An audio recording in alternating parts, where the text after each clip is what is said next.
It's been 4 years, 1 month, and 16 days since Euphoria last graced our screens, and to many's excitement and many's chagrin, it's finally coming back. Hello, Rue. You owe me money.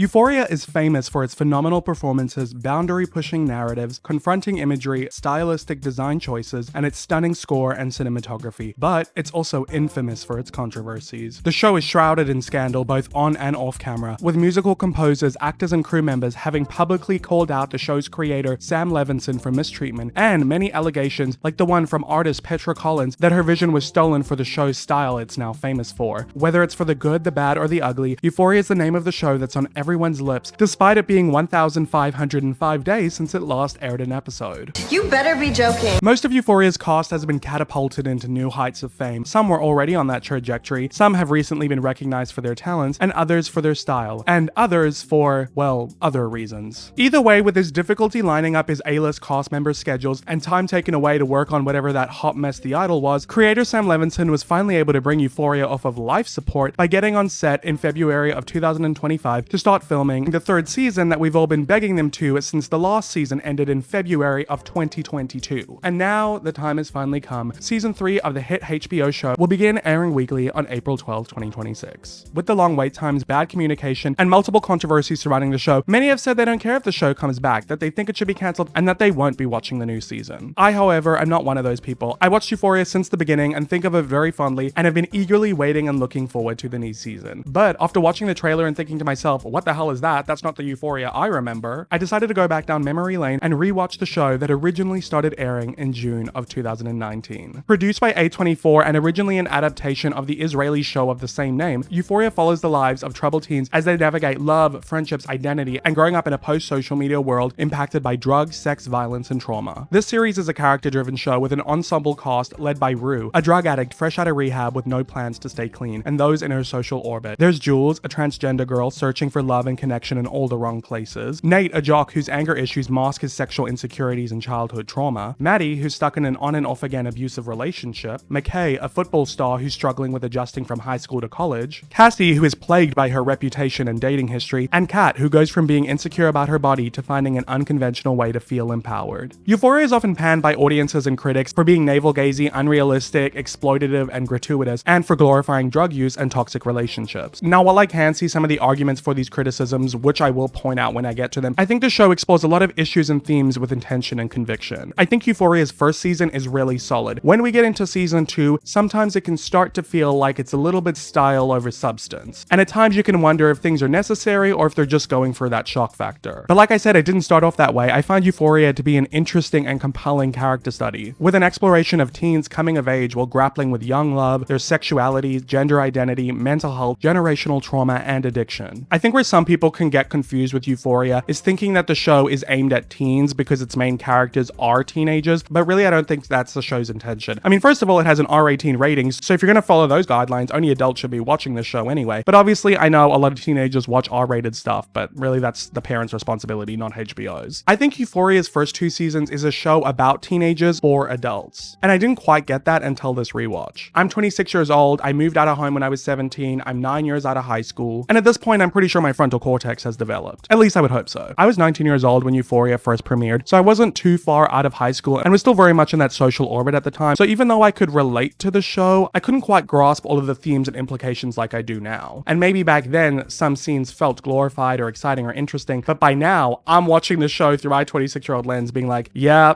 I used to do some of that stuff, damn, that's crazy, oh my god, I'm so glad my life is not like this anymore. And I think the show doing a time jump for season 3, taking the characters out of high school and into young adulthood, is not only a great logistical choice because of time between seasons, but also a great storytelling choice. With the flashbacks and backstories of these characters affecting the choices they make as teens in present day, the show has a lot to say about how childhood trauma, our parents, and how we grew up inform who we become and how we navigate all parts of life. So following these characters into adulthood in the new season is a great opportunity to explore how the events of the first 2 seasons, while the characters were teenagers, inform who they became and affect the choices they make as young adults in the new season. With that being said, before Euphoria starts airing its 3rd season, I'm going to be posting posting a series of 4 retrospective videos covering the 16 episodes of the first 2 seasons plus the 2 special episodes. So whether you have watched Euphoria but just don't have time to rewatch it, or just want to refresh, or just want to dig a little deeper into it, or if you haven't watched the first 2 seasons, you'll definitely be able to follow along so you can be a part of the online conversation as the new season is airing and go into it fully equipped for whatever Sam Levinson throws our way. Each of these 4 videos will recap the plot of half of each season while analyzing the cinematography, characters, themes, and the wider commentary that the show's trying to make about society and social issues. So if any of that sounds interesting to you, then please keep on watching. And I know this video is long, so there's timestamps down below if you need to come back to it. If you're going to watch it one episode at a time or however you want to do it. And if you haven't already, please subscribe and turn on the post notifications bell so you don't miss the rest of the videos in this series. And if you're new here, welcome. My name is Luke. I post commentary and reaction and deep dive videos on movies, TV shows, and reality TV with a bit of pop culture sprinkled in between. Thank you for clicking on this video. I hope you enjoy your time here. And if you're a returning subscriber, thank you for coming back. I really appreciate you. These videos wouldn't be possible without you guys engaging on them. If you enjoyed the video, give it a like, share it with a friend that you think might enjoy it, and definitely comment down below any thoughts you might have. Without further ado, let's get into my first Euphoria retrospective video, starting with the pilot. We begin the series with our main character, Rue Bennett, played by the iconic and talented Zendaya, of course. Through her narration, she takes us back to the very beginning, her mother's womb. I was once happy. The last time she felt content before she was thrust into this cruel world against her will. I put up a good fight, but I lost. I love the way this show starts and this being where it begins, because so many of us can relate to the feeling of, we didn't ask to be put into this world. In a way, it's the one thing that every human being on Earth has in common. And yeah, life is a gift, but living is hard. Off the jump, we can see that the show is very stylized. The camera's positioned inside Rue's mother's womb, and we watch her as she exits the birth canal, and the looming sound turns into a plane engine roaring as she comes into the world. The first thing she hears is the plane crashing into the Twin Towers. Rue was born just 3 days after 9/11, so her first couple of experiences on this earth is being in the hospital room with her parents as they watch the 9/11 coverage. And I think this is a great choice by the writers, obviously very intentional and impactful. There's a lot to be said about people in America who are born pre-9/11 and post-9/11, but not being American myself, I'm not going to get into that too much. What I take away from this is that off the bat, Rue is being shown that this is a cruel, unforgiving world. And that's a lot of what the show explores, is the cruelty of humanity and how life is unfair. And what better way to set that up than have our main character's birth be linked to one of the most horrific events of the 21st century. Once she was thrust into the purgatory of middle-class America and she grew up a little bit, it was clear that Rue was dealt some pretty crappy cards from birth, as she struggled a lot mentally. She says that nothing really bad happened to her, her mind just worked a little differently. She was diagnosed with obsessive compulsive disorder, attention deficit disorder, and generalized anxiety disorder, and possibly bipolar disorder, although the psychiatrist who's throwing all these terms at the Bennett family says she's too young to tell. And I love off the bat that we're setting up that nothing crazy happened in Rue's childhood to make her this way. Some of us are just born with mental disorders that we have to live with every day. And along with those cards we're dealt and the families we're born into, generational trauma, the society that we live within, the show has a lot to say about the cards that we're dealt and what we choose to do with them and how we choose to cope with them. Growing up, Rue was put on a cocktail of medications, and her mom tried to make her feel better as a child by telling her that it's just the way that her brain's hardwired, and there's plenty of interesting creative people out there who've struggled with the same thing. And when she says that, we see a shot of Vincent van Gogh and Sylvia Plath killing themselves, and paparazzi footage of Britney Spears when she had her mental breakdown because of everything horrible going on in her life in 2007 and she shaved her head. And I just love the way that we get a montage of all this imagery. Everyone who works on the show puts so much effort into it, even when it's like not necessary. They take a lot of time doing flashbacks and doing fantasy scenes and doing little montages, and it makes the show feel so rich and visually engaging. Rue tells us she doesn't really remember much between the ages of 8 and 12, just that the world moved fast and her brain moved slow. And every day she tried to outrun her anxiety to the point where she was just always Fucking exhausted.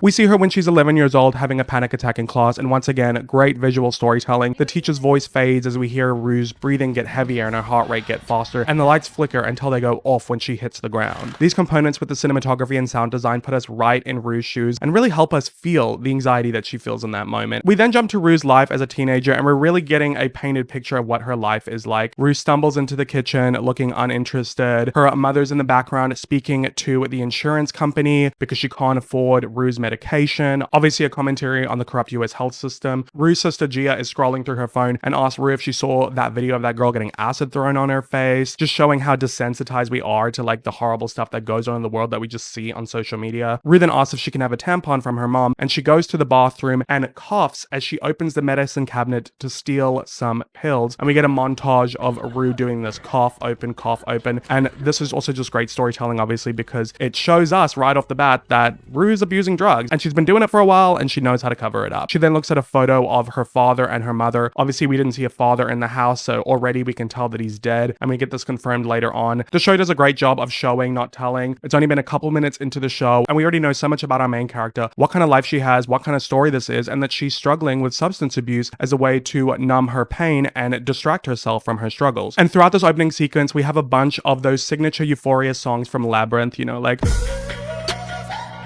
Labyrinth made the soundtrack for Euphoria, and honestly just some stunning songs. Just create this very unique, visceral, atmospheric vibe that is just super synonymous with the show, so I definitely wanted to point that out here. So we see Rue in a school shooter drill looking completely unfazed, just showing how sad it is that it's a part of American teenagers' lives that they have to be prepared for the fact that someone might come in their school and shoot them. And then also there's this boy off to the side that does a job mimicking motion while showing to Rue. She's just minding her business unfazed, and some guy is objectifying and sexualizing and harassing her. This was also great because not only before did we see Van Gogh shooting himself, but now we see this guy showing being really vulgar. Just kind of shows that this show is not going to shy away from graphic content. Another aspect to Euphoria that's really integral to it and that I also really enjoy is Rue's narration throughout the whole show. Now, there's a few ways to beat a drug test. She breaks the fourth wall. She directly addresses the audience through her narration. I know a lot of you probably hate me right now, and I get it. She'll stop in the middle of a scene and we'll go to like a fantasy scene. She's a very omniscient narrator because not only is she telling her story, but she also tells the stories and feelings of other characters that she couldn't possibly not. He didn't like his mother either. She was weak and a pushover. He also liked that Maddy was a virgin, that no guy had ever put his penis in her. And this is all made even more interesting with the possibility of her sometimes being an unreliable narrator. Now, there's a couple versions of what happened that night. Because, you know, she's a drug addict, she's not always in her right state of mind. And there's some moments in the show that you're watching that turn out not to be based in reality, but are more so figments of Rue's imagination that's supposed to mimic her state of mind. Because she's narrating throughout the episodes, she'll even tell things out of order to tell the story she wants to tell. Past, present, and future all can mix together at times. So now and then when I'm recapping, I will structure things in chronological order just to make it a little easier to follow. But it is worthy to note with Rue's narration, we do jump around on the timeline. And all of these aspects are just done so well when it comes to making Rue this omniscient and unreliable narrator. And the narration always feels earned. It doesn't really feel like we're being told something instead of showing it. It's always giving an insight into the character or what's going on. For example, there's this line from Rue's narration when she's telling her story and her struggles, and she says, "At some point, you make a choice about who you are and what you want, and I just showed up one day without a map or a compass, or to be honest, anyone capable of giving an iota of good fucking advice." And I know it all may seem sad, but guess what? I didn't build this system, nor did I fuck it up. That really sums up where Rue's mindset is at. She's just dealing with the cards that she was dealt upon entering this world and everything that life has thrown her way. She didn't choose this life, she's just trying to get through it. And we get a visual representation of how Rue copes with her struggles and her life through this very artistic party montage. We're going from frame to frame, changing colors, going in and out of focus. It's visually stunning. Rue looks a mess. She's ingesting any and every substance she can get her hands on. And then the music cuts away and we get a close-up on Rue's face as she says, and then the moment hits. When all the oxygen leaves your body. She starts describing what it feels like when she almost overdoses, and the colors on her face transition from red to blue with purple in between. Almost like, I don't know, like a siren from red to blue is how I interpret it. She's crying, there's glitter on her face, she's gasping, we hear her heartbeat and her breathing, and then we hear it stop. And when her heartbeat stops and her breathing goes away, she smiles as a tear rolls down her face. She tells us that this feeling used to terrify her, but now she chases it. The feeling of everything fading away. Those 2 seconds of nothingness as you sink into the feeling. But then, as she sucks in a deep breath and her heart starts beating again, she says, you give it air and you give it life. And then over time, that's all I wanted. Those 2 seconds of nothingness. Although I've never overdosed before, so I can't really speak to that, I really love the way that they visualize and describe this, and I just find it really interesting how Rue links feeling nothing and essentially dying to feeling at peace, because to her, she just wants to numb her emotions. So in order to do that, she has to numb herself physically. And the drugs are what help her cope with life, but they also might very well be what ends it. Because not only is she addicted to drugs, which is risky enough, but she's constantly chasing that momentary escape from pain. But the thing is, she can't stay in that oblivion indefinitely because eventually the high wears off and then you're trying to get more high. So you're constantly teetering the line of overdosing. It's all just a fleeting moment. And when she has the control to come back, Rue chooses not to go off the edge and overdose for reasons like she doesn't want to hurt her family, or even for something as simple as not wanting to ruin everyone else's night. And she compares choosing to breathe and live as giving air and life back to the thoughts and feelings that bring her to this place of wanting to escape them in the first place. It's just a vicious cycle,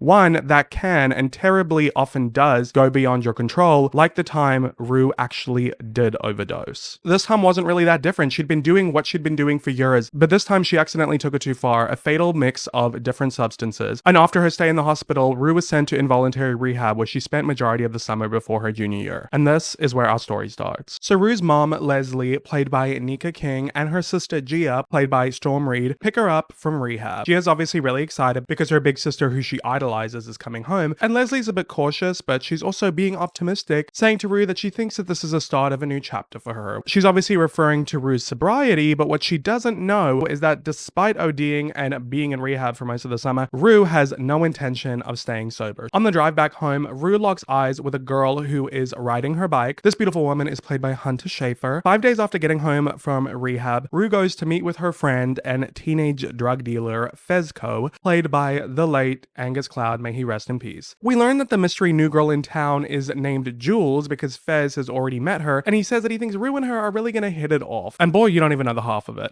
Anyways, Fez is really surprised that this isn't just a friendly visit because Rue's actually there because she's hoping to score some drugs, and Fez is like, You serious? didn't you just get out of rehab? And Rue's like, yeah, whatever, the world's ending and I haven't even finished high school, so who cares? And Rue then goes inside the convenience store that's attached to this gas station that Fezco runs. It used to belong to his sick grandmother, and Fezco, along with his 12-year-old adoptive brother and partner in crime, Ashtray, played by Yvonne Walton, run this drug operation together. And it's really funny because this kid is like 12 and he like talks like he's an adult and he's like a gangster and he's got like face tattoos, and you would think it'd be corny, but it's not. It works. I'm just trying to stack my cash, pay off our mortgage. So what the fuck you want? I really love Ashtray and Fezco and the dynamic between them two, and it gets built on a lot more once we get to season 2, but they're a very interesting pairing. You know, they're not the typical cliche drug dealers. Rue grabs her stash, some sort of opioid, those are her go-to, and she also gets very easily persuaded into getting a mysterious psychedelic concoction just cause, and we get a flash of her being high with Jules, further foreshadowing their deep bond that's yet to come. Rue leaves without paying, claiming that Fez will spot her, post-rehab discount and all. It's clear off the bat that Rue's obviously very close with Fez, considering most drug dealers don't just let you take the drugs without paying. On her way out, Rue spots a tall, sexy deviant buying drugs from Fez before getting into his truck. This sex on a stick scumbag is Nate Jacobs, aka toxic masculinity incarnate himself, played by the ever so famous Jacob Elordi. I mean, it goes without saying that everyone in the show is famous. So many people became famous from the show, so I don't even think I need to put the asterisk of famous. You all know who Jacob Elordi is. And fun fact, I actually live like literally 20 minutes away from where Jacob Elordi grew up, so shout out, fellow Brizzy boys. That was super cringe.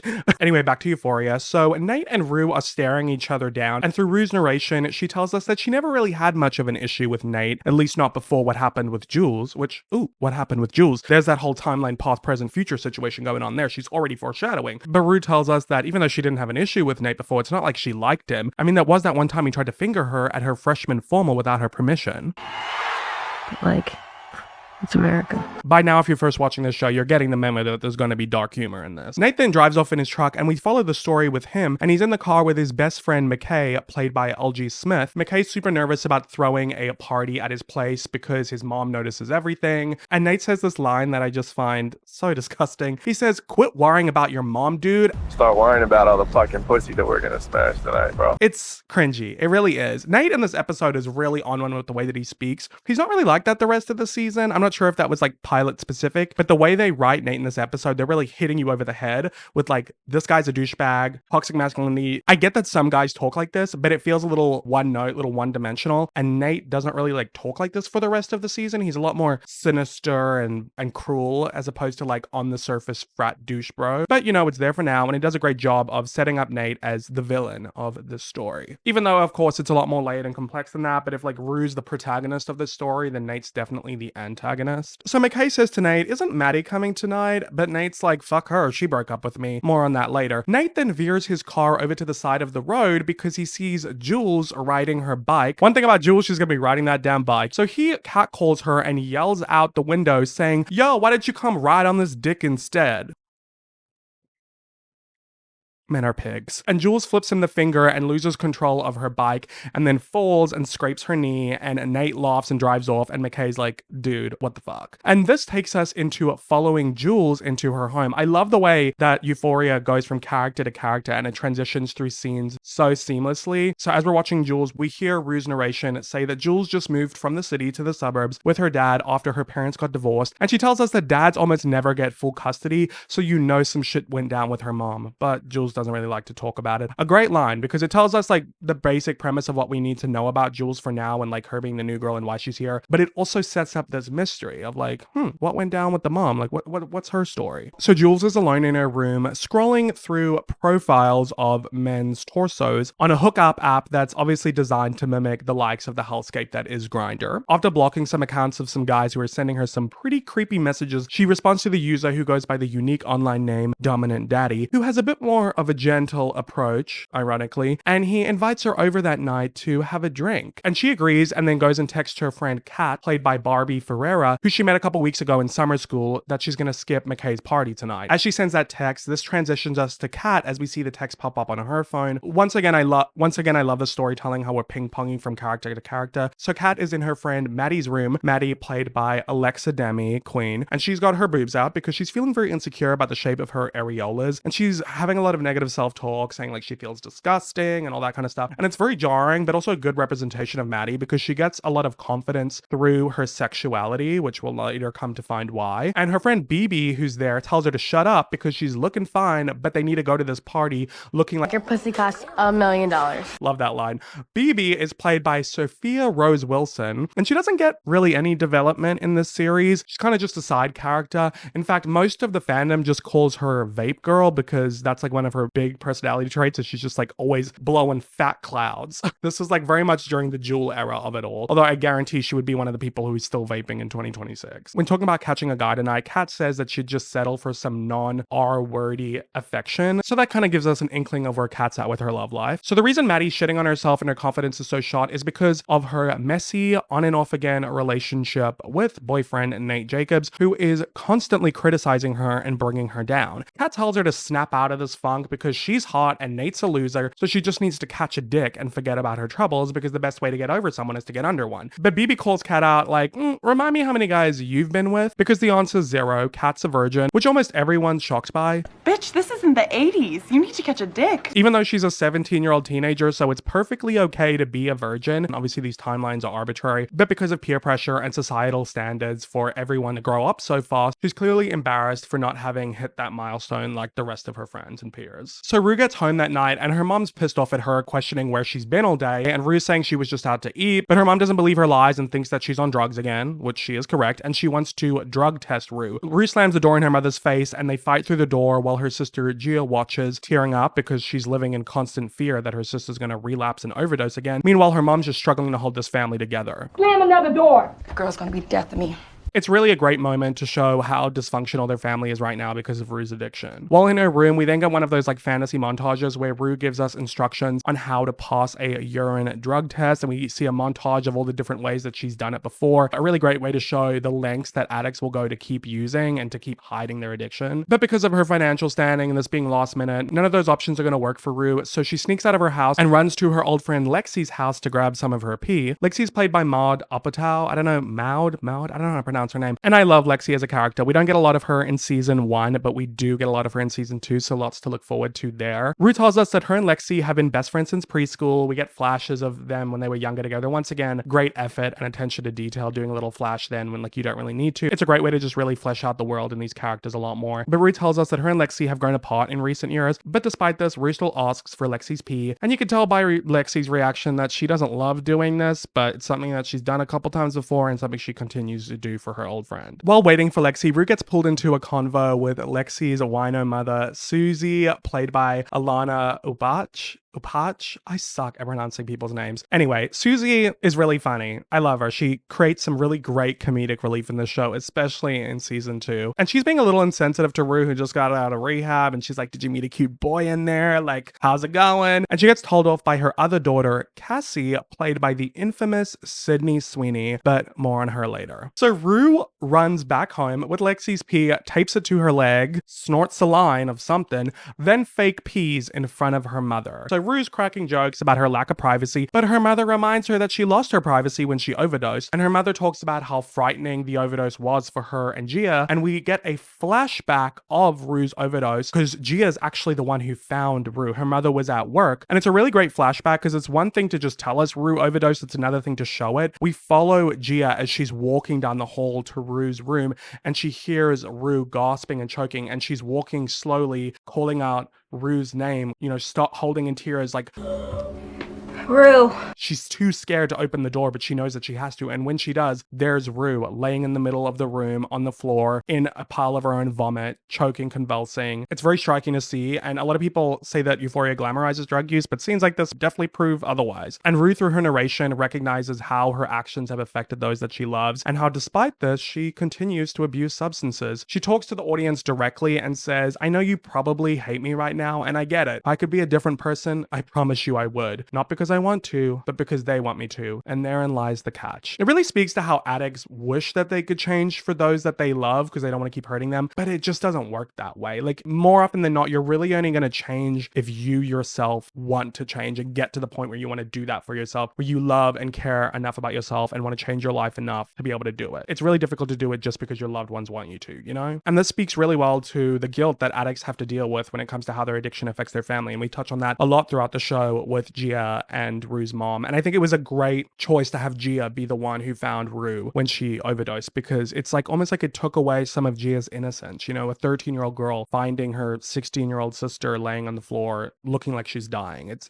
confronting, which it should be, So Rue's mom does the drug test, which obviously Rue passes because it's not her pee. And Rue apologizes for slamming the door and asks if she can spend the night at Lexi's house. And her mother agrees, but obviously we all know that's a lie. Rue's going to McKay's party to get fucked up. But before we go to McKay's back to school party, which is kind of like the centerpiece of this episode, we go check on Jules, who is injecting herself with her estrogen. Obviously, this is a great way to show us that Jules is trans without having to tell us. And I did just want to point out that if you didn't know, the actress who plays Jules, Hunter Schafer, is actually trans, which I'm very happy about. I really don't love it when actors who aren't trans play trans characters. I just think it's gonna come across a lot more authentically when the actress playing the trans character has that lived experience. So it's great representation. I think the way that they handle Jules being transgender on the show is done really well. I mean, I myself am not transgender. If you are, you can tell me from your point of view, but I've seen other depictions that are not great, and this one I think is. But anyway, after Jules has gotten ready for her date, she tells her dad that she's heading out to a party, and he just says to be safe and let her be. He doesn't really ask too many questions. He's clearly very trusting of her, but he shouldn't be, because she then gets on that damn bike once again and rides her ass to some creepy motel where she meets Dominant Daddy, whose identity remains a mystery for now. So she's nervous in the parking lot and is texting him, making him promise not to be a serial killer. It's kind of like dark humor, but at the same time, it's like there's plenty of people who get lured in by serial killers on hookup apps. But Dominant Daddy assures her that everything will be fine. He sends her a picture of the champagne and the glasses. It's very romantic. So Jules goes in the motel room. And obviously this is a very sketchy situation that Jules is putting herself in, very risky, but unfortunately this is the reality that a lot of queer people find themselves in. It's not easy to find romance or connection for queer people as it is for cisgendered heterosexuals for a litany of reasons that we won't delve into just yet. But just know that this is an experience that is more common than you might think, and it's not as simple as why would you put yourself in that situation? It's something we'll touch on a lot throughout this video and the season is,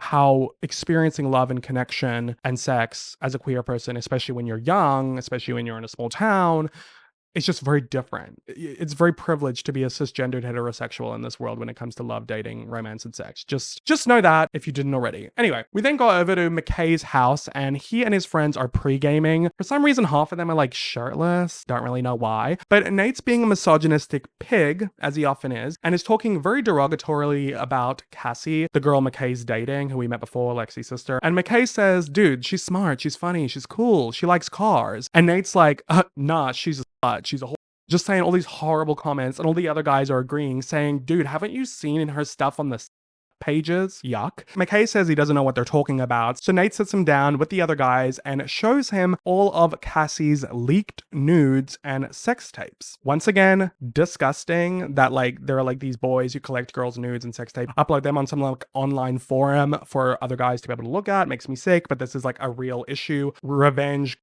is a big problem. Rue then cuts in with her narration and says, here's the thing that pisses me off about the world. Like every time someone's shit gets leaked, the world's like, well, if you don't want it out there, don't take the nudes in the first place. I'm sorry your generation relied on flowers and father's permission, but it's 2019. And unless you're Amish, nudes are the currency of love. So stop shaming us. Shame the assholes who create password protected online directories of naked underage girls. Great point the show's making, because you should never victim blame. Taking nudes does not warrant them being shared against your will. You know, like a lot of people will tend to victim blame when there's really no excuse for it. Not to mention that we get into with Cassie's story that she obviously has her own reasons for why she takes these nudes and sends these to the guys. Like there's a whole backstory there. But also a lot of the photos she was pressured into taking, a lot of the videos were pressured into, or like some of them were taken against her knowledge. You don't even know why someone was put in that situation to begin with. So I think a lot of people will place judgment on people whose nudes and shit leaks when really it's a lot more layered and complicated than that. And yeah, I mean, there is a lot of pressure in today's day and age to sext and send nudes. Like it's just a different time. So I like that the show touches on this, and they do show a bunch of photos of Cassie naked and like the sex tapes and stuff. Feels a little bit excessive, but I do think it's making a point because it does all of that and then cuts to Cassie from earlier when she was like with her mom and she's smiling, being kind to Rue. And I think it's supposed to maybe like shock the audience a little bit into feeling like, whoa, like we're looking at these naked photos of her and these sex tapes of her, and then we're looking at her just being a sweet girl. And it's almost like you feel like you violated her by looking at that, which is what it is. Like she's being violated. So it does a great job of like making you feel that. So I do think it's done intentionally with that moment there. And there is a lot of criticism about Euphoria having an excessive amount of nudity, but more often than not, I can find a reason for it. And more often than not, there is an equal amount of nudity between men and women. Not so much in this episode, but you know, throughout the whole show. But anyway, the guys are being disgusting, watching this stuff, talking about what they want to do to Cassie. It's truly revolting and makes me feel sick that guys like this exist. It's a lot of the reason why I just don't bother being friends with straight guys anymore, because there were so many times where I would be, and then they would start spouting off disgusting shit like this, and when I would call them out on it, they just wouldn't see an issue with it. So I just stopped hanging around straight men, because so many of them, the stuff they say behind closed doors and women on around, yuck. So I think this is a great scene for that. And Nate tells McKay to just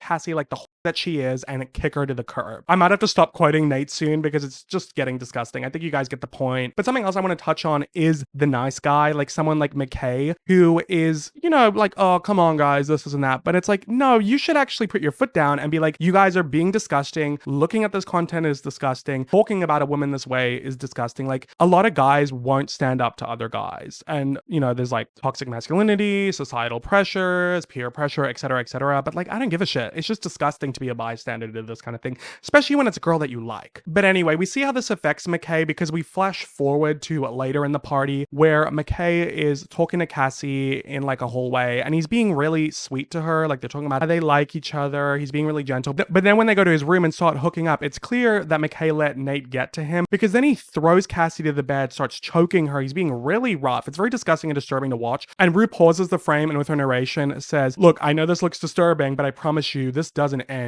in R word. But here's the thing. Everyone on this planet watches, and if you were to click on the 20 most popular videos on the hub right now, this is basically what you would see. Then to add to that point, we see a bunch of disturbing clips of aggressive graphic.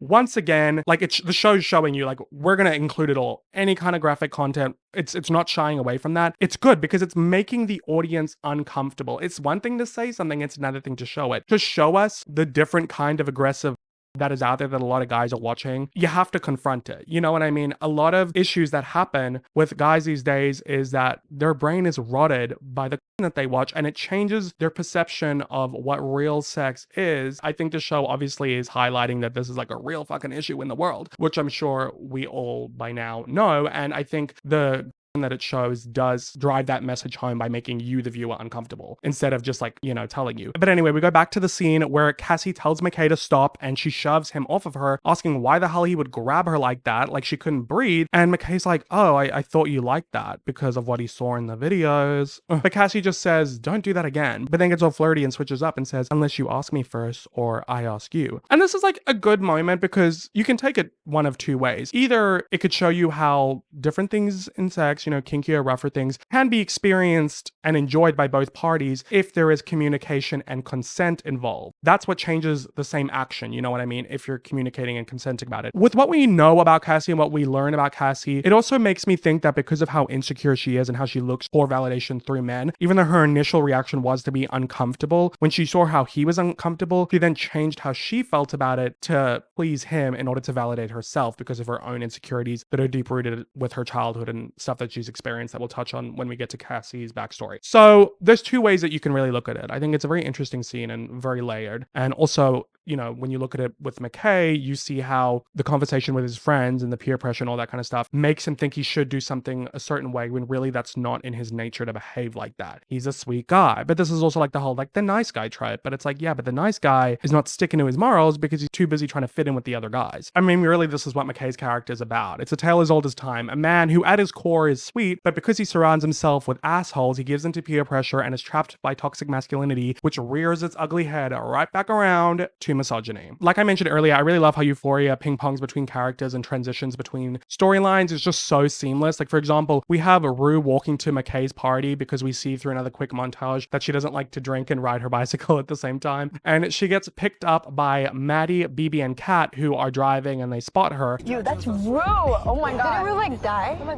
god, I hate Joes. Yo, Casper, you wanna ride? And when they're driving, Rue looks out and sees the motel that Jules is in, that she doesn't know Jules is in, but because she sees it, we then go into the motel to see what Jules is up to. Just love the way that they transitioned into that. So inside the motel room, we see Jules sitting on the bed and she's looking up at this man whose face we don't see for a while. I think that does a great job of giving that feeling of the anonymous hookup. She can see him, but it's she doesn't know who this is. So we as the audience don't get to see him. So the man hands Jules a glass of champagne and asks how old she is and if she lives around here. Jules lies and says that she's 22 and she's just visiting her grandparents. And while yes, this does give him plausible deniability because she's lying about her age and she's on an app that's for over 18, she clearly looks very young. And even if she was 22, when we see this man, he's clearly in his mid-40s. So it's an uncomfortable age gap hookup situation, that's for sure. But this is also something that's very common in the queer community is age gap hookups. And obviously everyone's got their preferences, but we can, delve a little deeper into what that says about some queer people having trauma with, parental figures and maybe how they might search for that in a partner, or maybe older queer people who didn't get to live their truth when they were younger, so now they're trying to seek out youth through young queer people. I mean, that's definitely what's happening in this situation. So it's a very interesting depiction of that. So the man whose face we still haven't seen yet is stroking Jules's face and her hair, asking her if she walks around like this. She's got her pink hair and she's wearing makeup and a cute outfit, and she's just like, yeah, what do you mean? Because she's living her truth, not hiding who she is. And he calls Jules beautiful, and then we see his face. And although the character remains nameless for now, I will tell you that this character is played by the late Eric Dane. He recently passed away, so rest in peace to him. He does a phenomenal job in this role. So he's an older but still sexier man, if I do say so myself, but he's being really creepy, stroking Jules's mouth while he speaks, and he pontificates about how he's jealous of her generation because they don't really care about the rules. And it's implied that he knows that she's trans and that he likes that, he's attracted to that,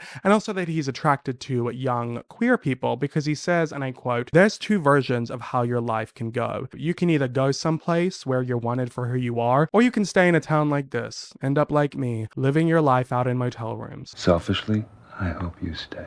This is great foreshadowing for Jules because she outgrows this town really quickly, but also speaks to how a lot of queer teens long to live in a bigger, more accepting, more exciting city. Meanwhile, men like this, who didn't make that choice, instead choose to live in the shadows because, maybe they grew up in a different time, they come from a conservative family, whatever it is. Now, men like this character, he feels stuck with his life and is living vicariously through the young queer people that he hooks up with because in a way, he's kind of getting to experience their youth and their freedom in addition to his true sexuality for a brief moment. And I do just want to point out that even though I think this character is gay and it's like heavily implied, that does not take away from Jules being a woman. I think it's more about how closeted men like this will want to hook up with people who are as close to femininity as possible while not being a cisgendered woman, so that they still feel comfortable with their own masculinity. Because we see this character hook up with femboys, trans women, twinks, like very feminine, non-cisgendered women off of these hookup apps. So I think it's about getting to feel and experience his sexuality, that he is gay, but through very feminine people, so that he still feels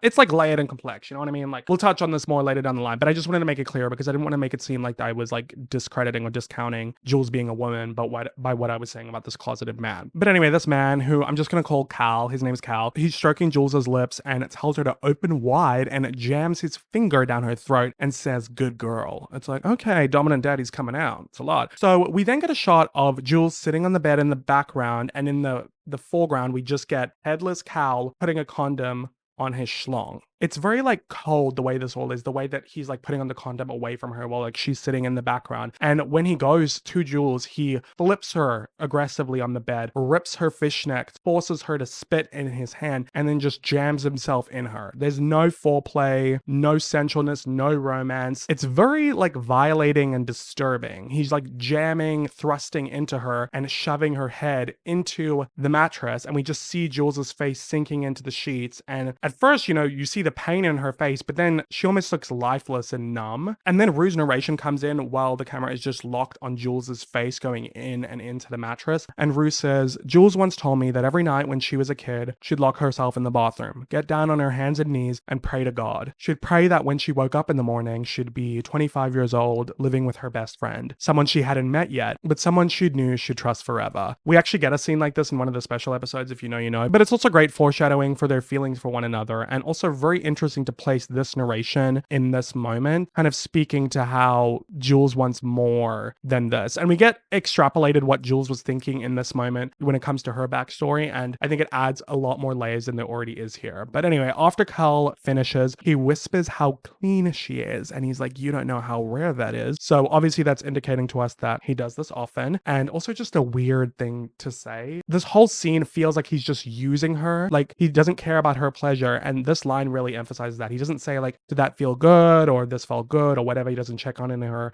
It's just, "You're clean. You don't know how rare that is." It's very uncomfortable. Then Cal goes and has a shower, and while he's in the shower, Jules looks at his phone on the nightstand, which is next to his wedding ring that he took off, and she sees that his lock screen is a picture of him with his wife and children. You know, many men choose to hide and not live their truth, and this is how it ends up. Married to a woman who you're cheating on. It's obviously really unfair to the women who are in these relationships or marriages with these DL men and they don't know. It really hurts a lot of people in their wake, including the young, vulnerable queer people exploring themselves and looking for connection, only to be used by men like this who are too much of a coward to live their truth. So instead, he continues living in the shadows, the DL trait of it all. Anyway, we then catch up with Rue, who's at McKay's party. She locks herself in the bathroom to snort a bump of something, bump of that, bump of that. She stumbles out and starts clinging to the walls as the room spins, and it's a really cool shot. I love the spinning room, and it really transitions you into that feeling of Rue being high. Like, the cinematography makes you feel like you're under the influence. It's a really cool shot. And Rue tells us through her narration that there are different versions of what happened that night. It depends on who you ask, and she's not always the most reliable narrator. And obviously I mentioned that earlier, but I love that we have Rue telling us herself, like, "You guys shouldn't trust what I have to tell you. Like, I'm not a reliable narrator." So the house party's in full swing, and the drama all begins with Nate and Maddy, who are both on one that night, according to Rue. Nate checks out some girl, then looks over to Maddy, who clocks him doing this, so she gets on some guy's lap to make Nate jealous. But then Nate makes out with the girl while looking at Maddy, and she's dirty dancing with the guy while looking at Nate. So they're clearly trying to make each other jealous, but Maddy takes it up a notch and tells the guy she's with to take off his clothes and get in the pool with her. So they're in the pool, making out, getting hot and heavy, while Nate watches from the window, steaming. These two are the perfect example of an on and off again toxic relationship. You're fucking crazy. No, I'm not. I'm just trying to get back at my really shitty ex-boyfriend. But this is only the beginning. Their relationship's like a bomb that shoots shrapnel in every direction, blowing up people in its wake. And right now, the on and off again relationship's like seeming a little funny, but shit gets dark. And, you know, the show does a really interesting job of portraying an abusive relationship and the different cycles of abuse with Maddy and Nate down the line. But anyway, Rue says it was right about this time of night that Jules ditched her hookup to bike over to the party, and we get this really haunting dolly shot following Jules while she's shrouded in darkness, which perhaps is maybe the cinematography hinting towards the darkness that Jules is heading towards, you know? And Jules texted Kat that she was actually going to come that night now, but Kat didn't get back to her because she was too busy hanging out with some losers. We see her with these 3 guys, and they're smoking and drinking, and they're asking her if she's a slut, and Kat's like, yeah. I'm a fucking savage. Ooh, there's that 2019 cringe. The guys ask Kat what her body count is, but she doesn't want to answer that question because she doesn't want to admit that she's a virgin, and they're giving her shit for that. And Kat's playing along, even though she should just leave. These guys are like truly losers, but she's determined to lose her V card. So when she's dared to take her top off, she does. And these 2 twin losers, who I think are McKay's younger brothers, say fat girls give the best head. And at first, Kat looks like really upset and offended and like she's been shamed in a way. But then when she looks over at the main guy who she's like trying to hook up with, he's smiling, like looking turned on and into her, and she changes her tune and starts feeling like empowered and takes that as a compliment. And later that night, she ends up losing her virginity to this random guy whose name she doesn't know, who she'll never see again. Which, you know, hey, no judgment. A lot of people, they want their first time to be no strings, no attached, just get it done, which is what Kat wanted. But you should have some self-respect for yourself, and in this situation, Kat didn't. Like, the way that guy was talking to her was crazy, but unfortunately, she let her insecurities allow her to be treated like shit, which, you know, Kat goes on her own really interesting empowerment journey this season. But I think maybe this scene is a commentary on how plus-size girls get treated like shit, but are expected to lap up any male attention they get, which obviously sucks and is wrong, and every woman deserves to be treated with respect regardless of their body size, so please put some respect on Kat's name. So Rue goes to sit down on some couch outside with Fez, who reminds her that she owes him some money from earlier, and she's just like, oh, sorry, I forgot.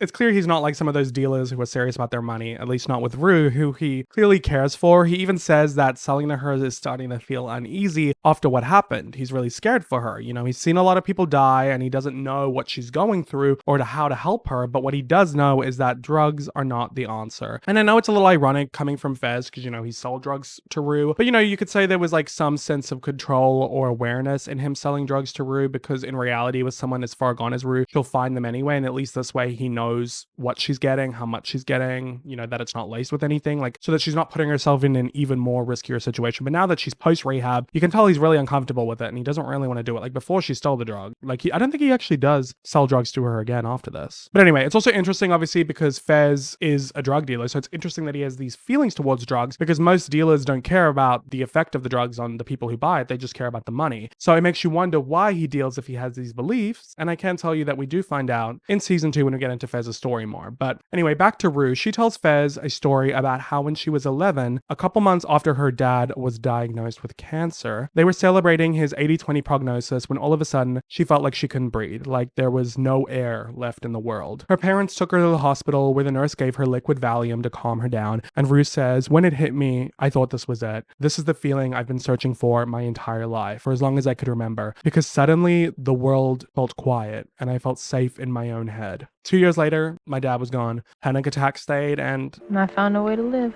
Will it eventually kill me? Maybe.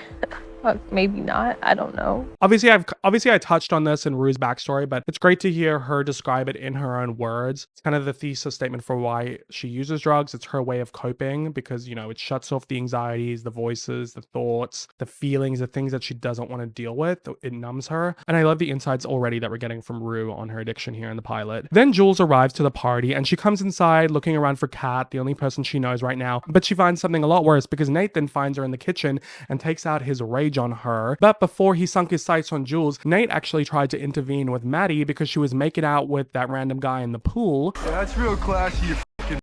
Suck my dick.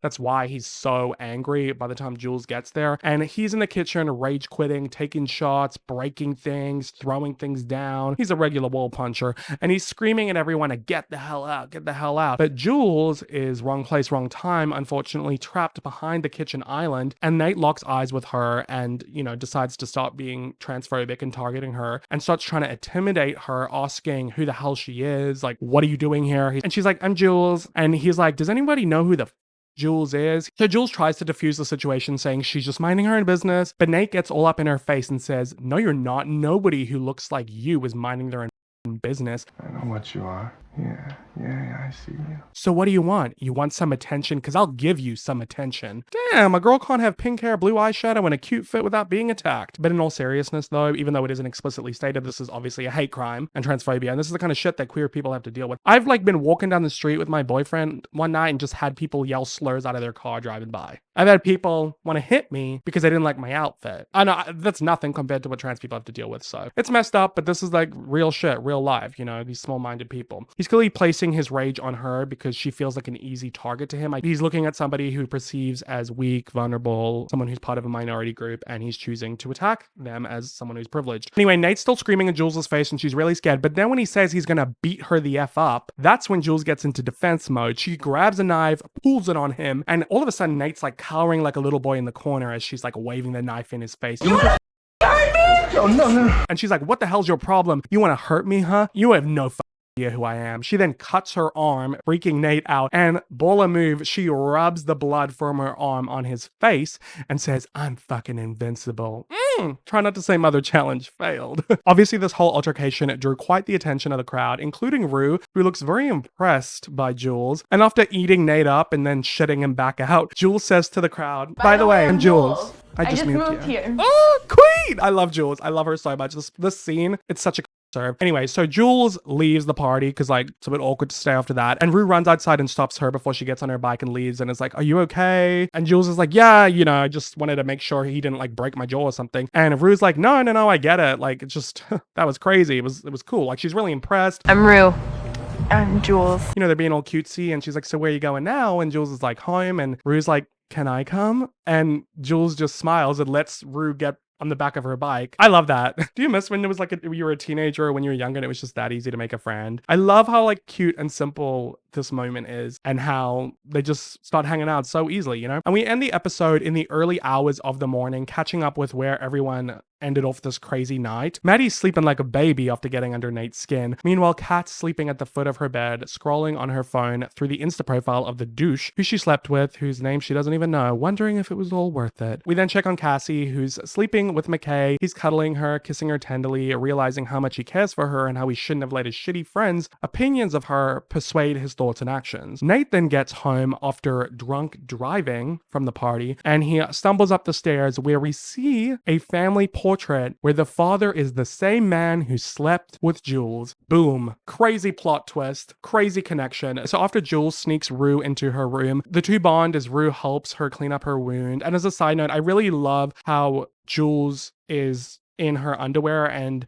you know, she's not like tucked or anything. I just love that it's just there and we're normalizing people with different bodies. You know, I think that was like a great touch to put into the show. It's not something that you see often with trans characters. But anyway, they're laying in Jules's bed chatting, and then Rue's like to Jules, you want to do something crazy? And Jules is like, what? And Rue's like, want to get high? That's where the pilot ends. 10 out of 10 pilot, really. I would say my only critique for the pilot is I think they went a little bit one note with Nate in this episode. Nate is a very interesting and complex character, which we will learn as quickly as the next episode. But in this episode, it just felt like, oh, he's just a misogynistic pig who's like just a regular Joe Schmo douche straight dude who like has anger issues and talks about women in disgusting ways. He's not as one note as he was in this episode. But besides that, I love the pilot of Euphoria. I think it was a great episode and it's a great setup for the show. But anyway, without further ado, next up, let's get into season 1, episode 2 of Euphoria, Stunting Like My Daddy. Sorry, I can't say that title normally for some reason. So each episode of the first season of Euphoria spends like the first 8 to 10 minutes giving a in-depth backstory about one of the main characters going through their childhood and teenagehood and just what has made them who they are today. They don't really do this in season 2 as structured as this. We still get a lot of flashbacks and backstories, but in season 1 it's very structured. It's like the beginning of each episode, it's Rue's story like the last episode, and in this episode it is Nate Jacobs' story, sort of like his villain origin story. And like I said before, all of the narration in the show is done through Rue's omniscient voice. So even though this is Nate's story and Nate's thoughts and Nate's feelings, it is coming from Rue's voice. So it is very interesting from that point of view. They start the episode with Rue like zonked out in a school bus talking about how when she gets really high, she feels like she's psychic. This is sort of like a through line into the story. So we start the episode with a very confronting flashback of 11-year-old Nate Jacobs sneaking into his dad's home office and finding his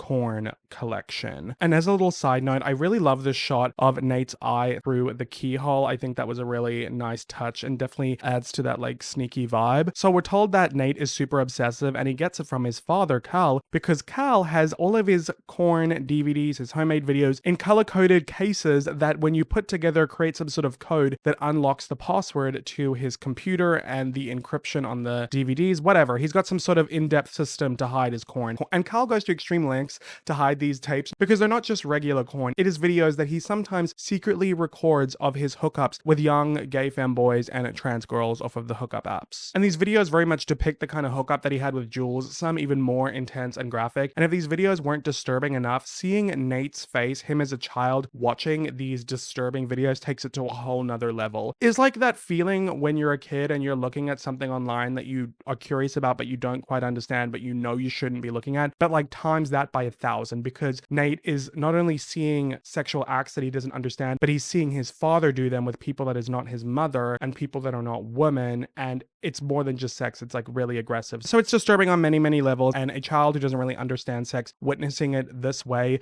it really shapes and forms how Nate looks at sex as he gets older. And this whole scene just puts us as the audience in a very uncomfortable position, which is a pretty good state of mind to be in with Nate's backstory, because that's how I would describe Nate and his life. Uncomfortable, to say the least. So Nathan hears his father pull into the driveway, and he quickly packs away everything as he hears his father's footsteps come up the stairs, and he goes and hides under the covers, cowering in a fetal position. It's very sad. He clearly seems disturbed by his father, who sits down on his bed and gives him a speech. Kyle loves his speeches. He tells Nate, "You're a strong man, Nathaniel. I knew it from the moment you were born. You have an iron will, a drive, determination. I've always admired that in you, because someday it will lead you to greatness. But no one in the world will ever root for you. They'll see what I see and they'll despise you for it. Sometimes you'll know and sometimes you won't. But the farther you go, the sharper their blade. Just don't ever give them an opening." There's a lot of different ways that you can interpret this. I really look at it as Cal telling Nate to suppress his feelings or anything that could show his vulnerable side, because they could be interpreted as weaknesses and used against him. He's very much upholding and uplifting that toxic masculinity of like,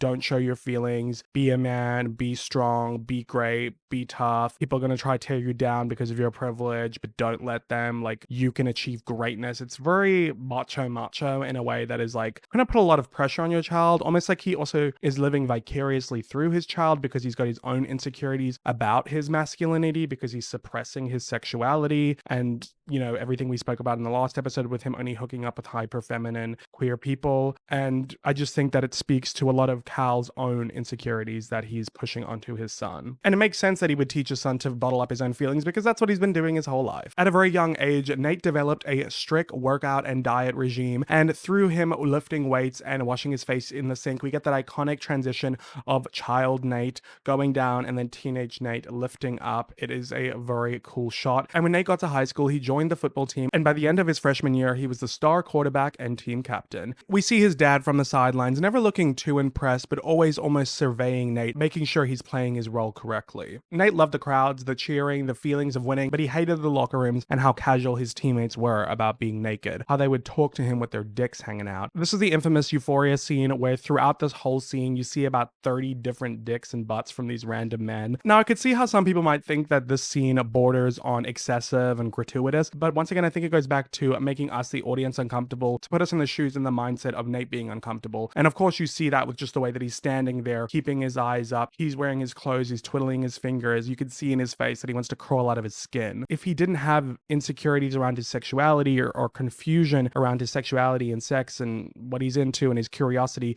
then he wouldn't be that uncomfortable by this locker room situation. And even when Rue says that he made a concerted effort to keep his eyes up, every now and then he would catch a glimpse of some guy's junk. And it's interesting because when Nate does look, he's looking in ways where you kind of had to be looking on the sly. You know, he sees a guy's dick under his towel and all that kind of stuff. It makes you wonder if he is like trying not to look because he knows that it means something and he's holding back, but every now and then he catches a glance. But of course, if you caught a glimpse, it shouldn't really matter. But it suggests that he has maybe a curiosity around them or doesn't know what it means for his sexuality. It's obviously super layered and complex and not as easy as saying, oh, he's in the closet, because of everything that he's dealing with his father and what he knows about him. During a family photo shoot Nate has with his family, we learn how he feels about them all. He thinks his brother Aaron's a up. He doesn't like him, and neither does his dad, who actually favors Nate. And we see Nate at a gun range with his father, of course, very masculine activity, and Rue says that they get along, although they don't talk much, but Nate didn't really feel like they needed to. Ah, yes, what a close familial relationship where you don't feel the need to speak to each other. Nate didn't really like his mother either. He thought that she was weak, a pushover, and that she didn't take care of himself. Nate had a long mental checklist of all the things that he liked and disliked about women, and Rue goes off and lists all of them. They're all very like hyper specific about women's outfits or what perfumes they wear or what their hair looks like. All of his specifications about what he deems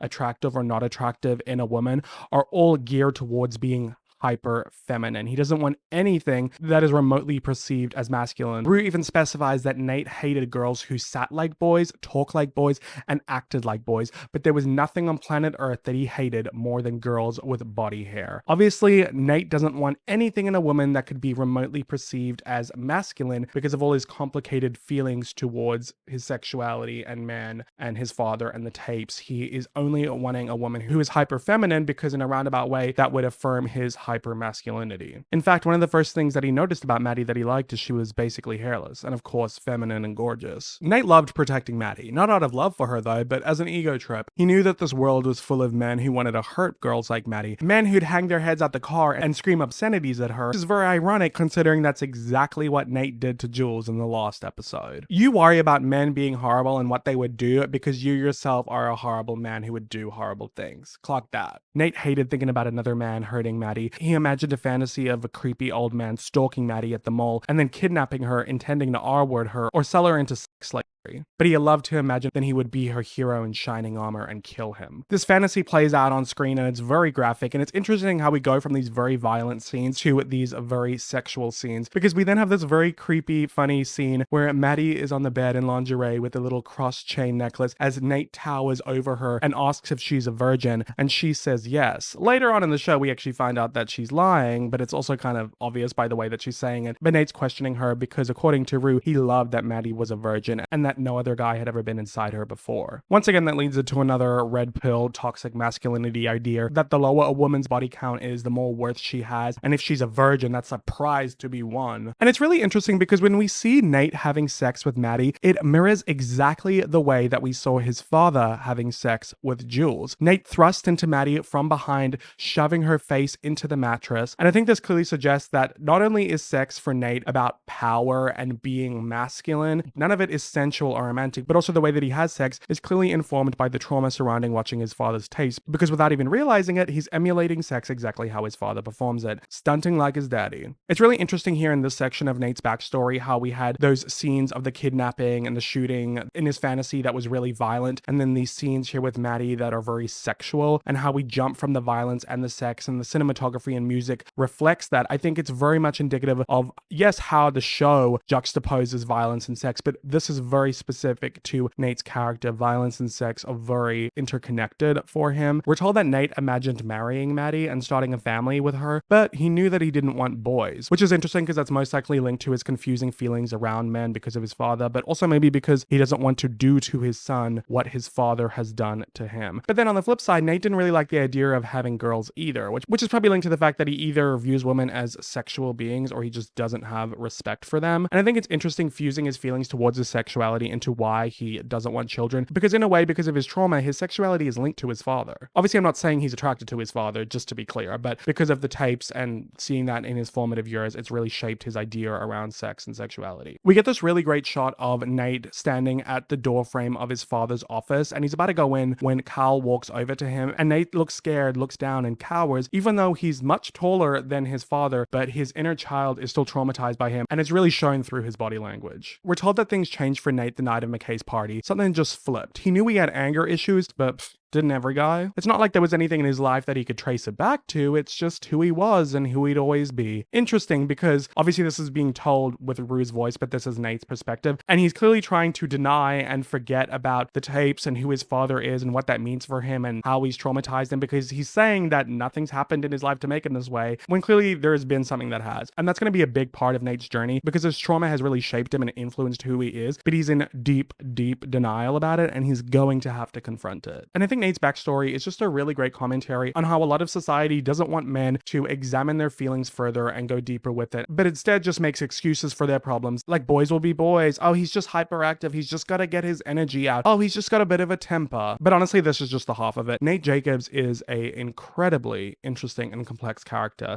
And I think his backstory was a great one. It very much informs his character. But without further ado, let's get into the plot of the episode. So it's the first day of school and Rue's heart is racing, but this time for a different reason, because she's excited to see her new friend Jules. We flash back 2 days ago to after McKay's party where Rue and Jules got high together off of Ashtray's mysterious psychedelic. At first, Jules said that she didn't think it was a good idea considering Rue just got out of rehab, but she goes along with it anyway to have fun with her new friend. We get a fun scene of them tripping. They've got deep voices, glitter on their faces going in and out of focus, while Mount Everest by Labyrinth plays, you know, Mount Everest ain't got shit on me, 'cause I'm on top of the world. And the scene's very beautiful, and it might seem like the show is glorifying drugs, making it look like they're cool, but it's juxtaposed pretty quickly when Rue says, I know you're not supposed to say it, but drugs are kind of cool. Well, until they wreck your skin, your life, and your family. And then we get a hard cut to Rue on the floor after her overdose, vomit all over her. We get the rest of the scene that we saw a little bit of in the previous episode. Gia, at this point, after finding Rue, has called the paramedics and then we cut to when they wheel Rue into the ambulance, and one of the paramedics is going to stay with Gia until her mom gets home. It's truly heartbreaking, and it's good to be confronted with the seriousness of something like a drug overdose right after a scene that could be seen as glorifying drug use. Rue finishes her narration, which goes into a line read at school to Jules, saying, and once you pass through that window of cool, it's just embarrassing. I feel like everyone knows, and I don't want to deal with all the questions. Jules then shows her arm with her bandage, reminding her what happened the night before, and is like, don't worry, girl, people are staring at me too. And she grabs her arm, and they walk off laughing after some guy says when he sees Jules, like, shit, you're alive? And they laugh, so these two are clearly becoming fast friends. And they walk past Maddie and Cassie, who are with Vape Girl, and we stick with them. And Vape Girl's like, damn, that's the girl who tried to kill herself at McKay's party. And she's like, oh yeah, you two were too busy fucking. And Maddie's pissed, thinking that everyone thinks that she slept with that guy at the party, and she obviously regrets doing it. So we get a scene of her texting Nate, saying that she blacked out, so she didn't even remember what happened. So she's obviously still playing that game of cat and mouse with him. Kat then catches up with them, and the girls congratulate her on losing her V card, and she's relieved that she's finally ticked that box and that it's like no longer a thing. And we stick with Kat as she goes to biology, where she meets a guy named Ethan, played by Austin Abrams. He's a very sweet guy, one of the few truly likable characters in the show, and adds a decent amount of levity to it. So he sits down next to Kat and introduces himself, and she off the bat is just like, oh, please don't be a school shooter. And he's like, what? Am I giving off shooter vibes? It's obviously some dark humor, but he takes it on the chin and she smiles. So there is a little flirtation situation going on over here. Then we go over to Rue in drama class, where the teacher wants all the students to come up on stage and share a memory from their summer that had an impact on them. And with just her luck, Rue gets chosen first. I think this is so evil of this teacher. Surely all of them were informed that she spent the summer in rehab, right? Because if they were and she did this anyway, that is cruel love, genuinely. Anyway, Rue gets up on stage and she stumbles over her words, not really know what to say because she doesn't exactly want to get into what her summer was like. But we get a great montage to the song Fly Me to the Moon by Bobby Womack, and it shows what Rue's summer is like. And it cycles between many happy and sad memories, to put it plainly. We see when Rue got taken out of the hospital. Her mom and her sister are obviously still reeling from the events, and Rue's trying to lighten the mood with them, and it eventually rubs off on them. We see scenes of Rue going to parties, getting high, then fighting with her mom at home, who's caught her doing drugs, and it gets really ugly. Rue's yelling at her mom, using her dad's memory against her mom. She knocks a painting down and then pulls a shard of gloss on her mom, threatening to kill her if she doesn't let her leave the house. And then she starts crying, and her mom's calming her down as she breaks down. It's really intense, showing how Rue's addiction has been tearing her family apart. Then the music completely cuts to silence as Rue wakes up in the hospital post-overdose. At first she's confused, then she's scared, then she looks to the side to see her mother and her sister asleep, and then she just cries quietly, realizing what she's put them through. This montage is just done so well, and it's such a great glimpse into how those who have a loved one in active addiction suffer and how extreme things can really get. And the way the scenes cut together and the way that everything's jumbled together really just shows how fragmented Rue's thoughts and memories are. Back on stage, Rue starts crying, asking if she has to do this. Other students are talking shit, and Lexi tells them off like the queen that she is. And honestly, I'm not sure why that he didn't just tell Rue she could come down at this point, like it's torture. So after panicking and hyperventilating, Rue's crying, she storms off stage and goes into the bathroom where she crushes a pill that she's about to snort. But she gets interrupted when there's a knock on the door and she quickly flushes it. And when she comes out, it's Lexi, who just wanted to check on Rue and comfort her, but Rue is pissed because she obviously flushed it thinking it was a teacher, and she calls Lexi stupid. I don't want you to fucking check on me. What difference will she make? She's getting nasty, she's getting mean. And Lexi's like, I'm one of your best friends. But Rue snaps back saying, oh, just because we went to preschool together doesn't mean we're best friends. And she's clearly lashing out because she's not used to having to deal with her uncomfortable emotions because she uses drugs to numb them and distract herself from them. And Lexi just took that fix away from her. Not to mention how in the last episode when she asked Lexi for her pee, she said that Lexi was about her only best friend. And Lexi calls her out on this saying, oh, you'll say that now, but then we'll be saying the opposite next time you need my pee for a drug test. It's like you have a split personality disorder. Sorry if I missed the old you.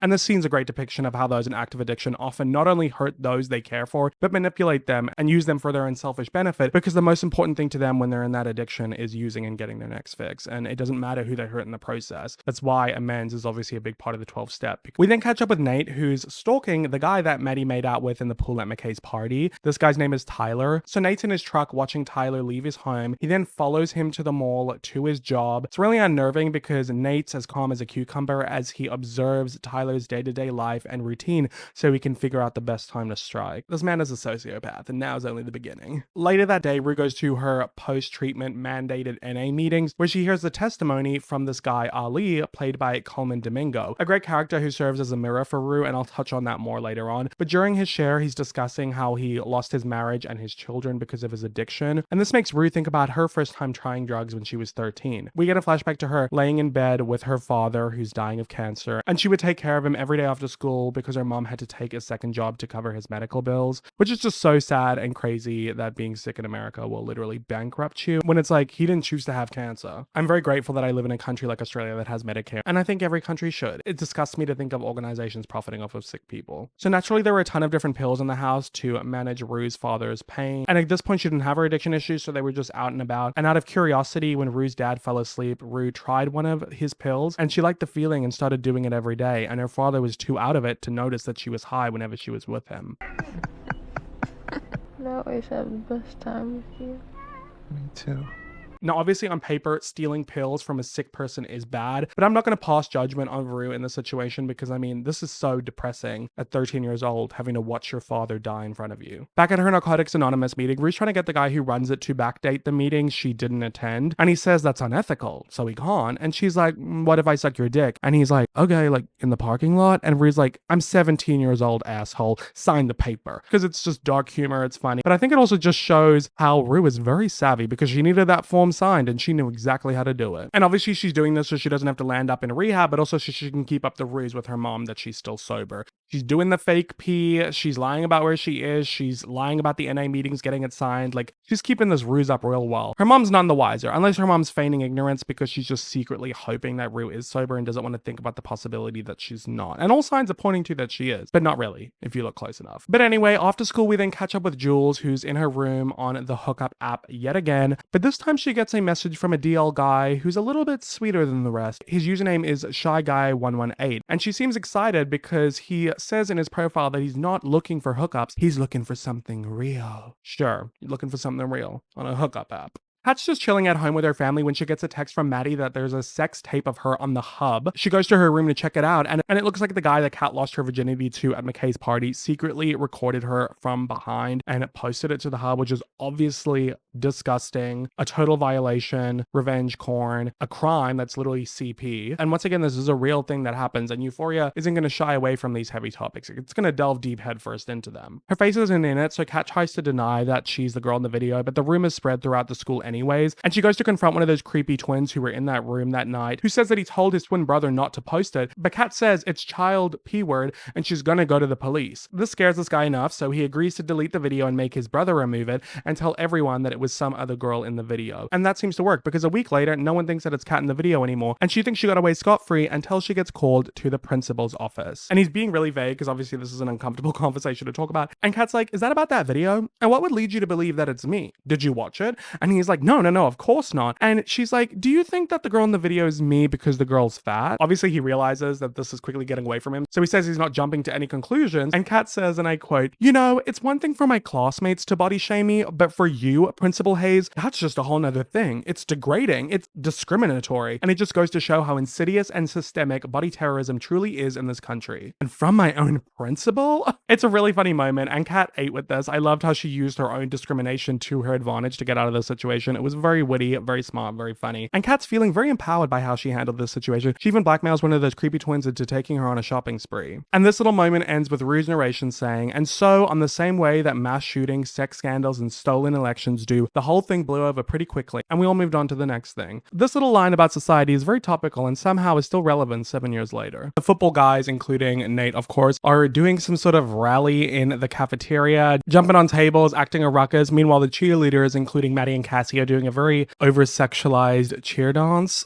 It's a bizarre scene that feels kind of unrealistic, but who knows, maybe it is. I didn't go to an American high school, but I love this little moment when Jules says to Rue that she doesn't feel safe, because honestly, that's what high school feels like sometimes. After school, Nate tells Maddy that he's taking her out tonight, and she melts like butter. Rue and Jules ride their bikes for fun through an orchid, and Rue asks Jules if she wants to come over for dinner, but Jules says she can't because she promised her dad she'd be at home for family dinner, and Rue asks what about Sunday because her mom keeps asking, and Jules is like, "Oh, you're talking to your mom about me?" It's very cutesy. It's clear that Rue's developing a crush on Jules, and she feels like a bit of a loser for showing her hand, but it's a very relatable feeling when you're in high school and you don't quite know how to talk to your crush. A thunderstorm begins, and it then starts to rain, a droplet falling on Rue's face, and I think this is very intentional having it rain in this episode, because it only gets heavier and darker, like the events of the episode. Very much like a dark storm looming in, a quiet before the storm, if you will. Over at Cassie's house, McKay's having an uncomfy convo with her wino mom while he waits for her to come down and hang out, and we learn that he drove down from college to see her, so he's actually not in high school like the rest of the characters, and that adds something to later on. And can I just say, in this scene, Susie's just a hoot. I love her. I tell you, it's not easy to hold her attention, like mother, like daughter. Mom, stop talking to him. Yes, she's flawed and definitely drinks too much, but she just loves her girls and wants the best for them. Nate drives Maddy home from school and tries to apologize for whatever reason they broke up this time, but she just turns the music up, drowning him out, very much showing that they've been through this many times before, and his apologies don't mean much. Don't tell me you're sorry, cause you're not.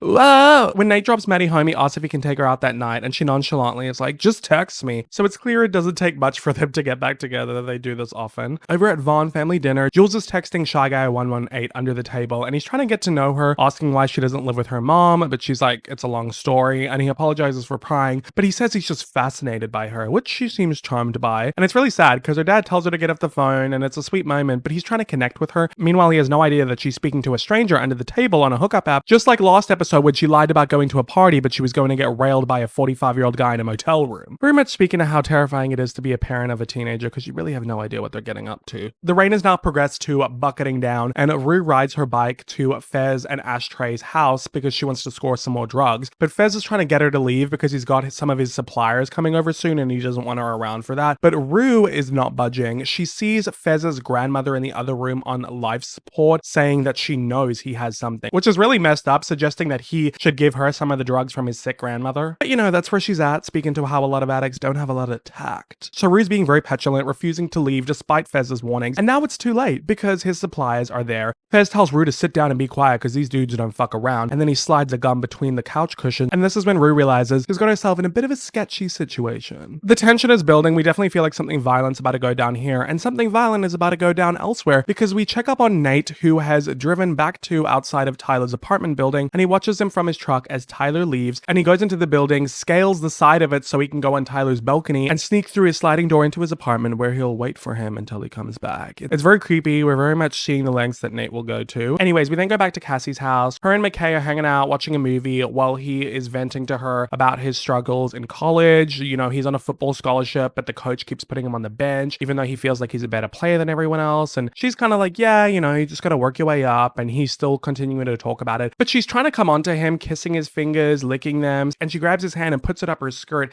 and starts kissing his neck. And he's like, Cassie, why do you always have to make everything so sexual? I'm trying to have a real conversation with you. Cassie apologizes and gets off of him. And she looks really hurt by this rejection. And it's really interesting because she's clearly not used to guys like this, like guys wanting to talk to her. She's just doing what she thinks that he wants, what most guys she's been with wants, which is, you know, to have sex. You know, she's been sexualized her whole life, so she thinks this is what she has to offer. But on the other hand, from McKay's point of view, he's still very much grappling with all of the videos that Nate and those guys showed him and what he's been told about Cassie. So you can't help but think that he's infusing that situation into this and has a bit of a preconceived notion of who Cassie is, so he's extra sensitive to when she's sexual like this, at least when it's not on his terms, but more on that later. So we go back to Fez's house. His supplier Mouse is there now, a scary looking dude with face tats, and he's brought his boy Custer. And Rue's really freaked out by the vibes of these guys. Mouse is getting all up in her grill, kissing her hand, being like, who's this? And Fez is like, oh, like she's my sister, she's not involved in this. And Mouse is like, okay, interesting. He's clearly creepily intrigued by Rue. So he lays out all of his drugs, lots and lots of different kinds. And Rue's like, damn.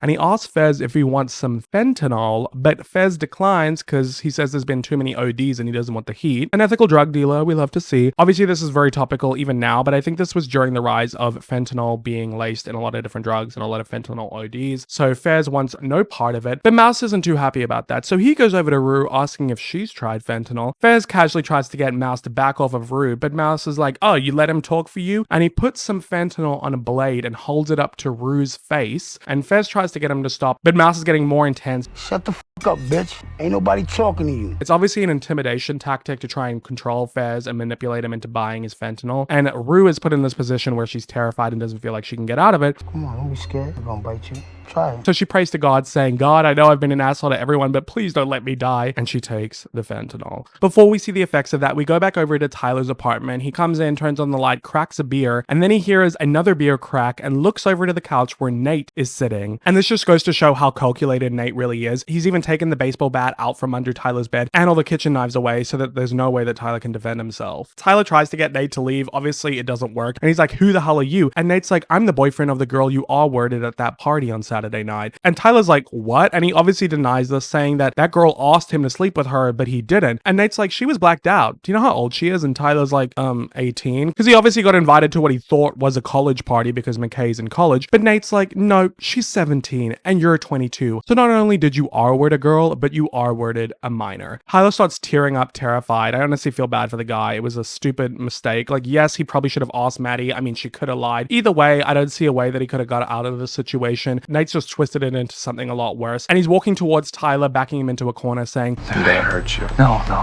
Yeah, and you're not gonna press charges. because if you do, you're gonna go to jail for a lot longer than I will for what I'm about to do to you. Tyler begs Nate not to do anything, but obviously it doesn't work because Nate's a psycho. So he makes Tyler get down on his knees. A very intentional move because it makes you question if Nate's gonna like SA him, force him to give him a blowjob or something. Once again, blurring the lines between sex and violence. But no, Nate instead punches Tyler across the face. Tyler falls to the ground and Nate says, did you really think you could get away with R-wording a girl? And obviously Tyler did not R-word Maddy. They didn't even sleep together. But the point of the situation is like Nate's fantasy with like the guy kidnapping Maddy. He's just created this own narrative in his head to justify what he does to Tyler and to make himself feel better, because he'd feel a lot better thinking that this guy took advantage of Maddy rather than sit with the idea that Maddy hooked up with another guy at her own volition. So Nate then gets down on the floor straddling Tyler and starts pummeling into him, punching him over and over and over again. Tyler is begging through sobs, but Nate doesn't let up for like a super uncomfortable amount of time. Nate also calls him the F slur, which is interesting because that slur doesn't make sense for Tyler or the context of the scene, because Tyler, as far as Nate knows, isn't gay and he didn't do anything gay. But it really makes you wonder if Nate's letting out some of his angers and frustrations towards himself, his father, perhaps his confusions out on Tyler, because letting out the F slur is really telling. And what's really interesting about the scene is, while disturbing, it's not super graphic, and Euphoria is not one to shy away from violence. So obviously I think this is very intentional. It's even more disturbing to see Nate's arms going up and down, hearing the sounds of his fist smashing into Tyler, hearing the moaning and groaning of Tyler in pain. The bed covering the situation going down. Once again, I think it comes back to crossing the lines between sex and violence, because Nate himself has those wires in his brain crossed. We then go check up on Rue. The fentanyl has hit her like a ton of bricks. She's laying down on the couch in a catatonic state, barely able to move, barely able to speak. And Mouse asks her if she likes the way that feels, and she's like, yeah. Puts some patches of fentanyl on her skin, and he's like, that'll be $300, better pay up. And Rue says, I don't have any money. And Mouse starts stroking her legs and says, you're gonna have to find another way to pay for it then, which we obviously know what he's implying. And Fez says he'll pay for it because he obviously cares about Rue. And Mouse is like, oh, I thought you had a strict no fentanyl policy. So obviously, like I mentioned earlier, this was a power move against Fez. And it's a really great scene to show how sinister drug-related situations can be. You know, we get the scenes of Rue partying, having fun, getting high with Jules, but scenes like this take away any sort of glorification. This is some serious shit that she's getting herself into. She could die. So Fez goes to give Mouse the money, but then Mouse says it'll be $600 now because he really wants to drive his point home. home because he's pissed that Fez doesn't want to buy his fentanyl. It's all about power games here in the drug world. Not that I would know, all of my knowledge comes from shows like Breaking Bad and Ozark. Mouse is satisfied, so him and his guy leave, and Fez tells Ashtray to flush the rest of the fentanyl down the toilet and grab the Narcan just in case. I thought this was a good moment to mention that for those of you who don't know, Narcan is a life-saving, non-addictive medication used to rapidly reverse an opioid overdose. You can buy it at the pharmacy without a prescription, so if you know anyone in your life that is an addict or just honestly a drug user, it's probably good to have it on hand just in case. You never know when stuff gets spiked when you get in a scary, hairy situation. Anyway, Fez puts a blanket on Rue and sits with her to make sure she's okay. It's a really sweet moment, but also terrifying to think what could have happened if Fez wasn't there for Rue in a situation like this. I'm so happy. Because she's just laying down there, none the wiser to what's really going on. This is how people also get taken advantage of. We then go back to Tyler's apartment and we see what he looks like. He's laying on the ground, barely able to move, breathing heavily. The camera is close up on his face, which is bloody, bruised, swollen, messed up. It's truly a disturbing sight to see. And the camera is positioned from Tyler's point of view as he's laying there on his bedroom floor, watching Nate get out of his shower, put on his towel, then put on his underwear, put on his deodorant, put on his clothes, take his shoes. It's truly a very disturbing moment, not only because it very much mirrors how Cal cleans himself up after sex, you know, getting in the shower straight away, which Nate also does down the line, and now he did after this violent altercation, but it's also a way for Nate to show his power and dominance over Tyler, like, you're just gonna sit there and watch me steal your shit. So calm after just beating this guy up within an inch of his life. But also, once again, in a diluted, twisted way to make Nate feel better about Maddy hooking up with Tyler. Now he's taken a part of Tyler. So we end the episode off seeing where everyone ends their night off with a montage played over Mount Everest by Labyrinth. So Nate goes to pick Maddy up on a date. We get that great shot of him in the rain with his umbrella wearing Tyler's clothes. Mount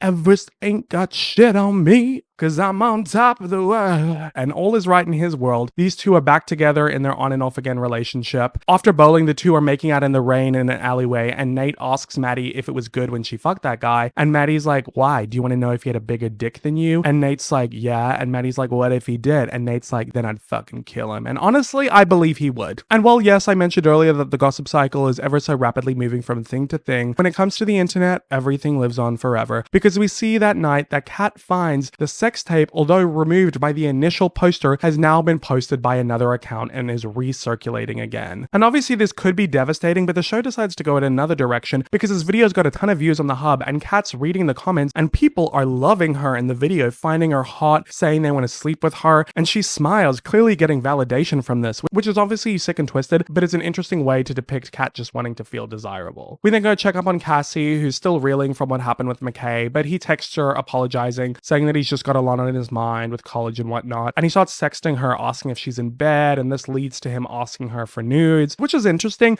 because he made this whole big stink about her making everything sexual, but he's making shit sexual right now. He just wants it on his terms. But Cassie's happy to oblige. It's interesting as well because Cassie and Lexi share a bedroom, and Cassie goes to close the curtain that separate their rooms, but the curtain's kind of sheer, and Lexi wakes up and looks to see Cassie's womanly, voluptuous silhouette taking nudes, and Lexi watching her sister's silhouette like this is a good insight into her character because in some ways she does live in her sister's shadow, and we get a lot of exploration for this in season 2. Anyways, after their date, Nate drops Maddy home and he gives her a gift. When she's in her room, she opens it, seeing it's frilly lingerie, and she's like, ew. And it's interesting that she thinks it's ugly because she puts it on anyway for Nate and does a little performative sexy dance in her window for Nate to watch. And this is a really intriguing moment because the music pivots from the intense, bombastic Mount Everest ain't got shit on me and goes into a more sober Labyrinth song where the lyrics are talking about loneliness and feeling alone, while Nate's watching his girlfriend being feminine, being sexual, performing for him, but his facial expression looks really limp and sad and disappointed, which is interesting because you would think that he would be happy that they're back together, but instead he looks like he just feels unfulfilled and disappointed, and it makes you wonder if he's thinking like, damn, shouldn't this be doing something for me? We then check up on Rue. Fez called Jules to help take care of her, and he dropped them off at Jules's house so that Jules could lay with Rue while she slept off the fentanyl, and Jules is awake as she gets a text message from Shy Guy at 118, and she asks what his name is, and he says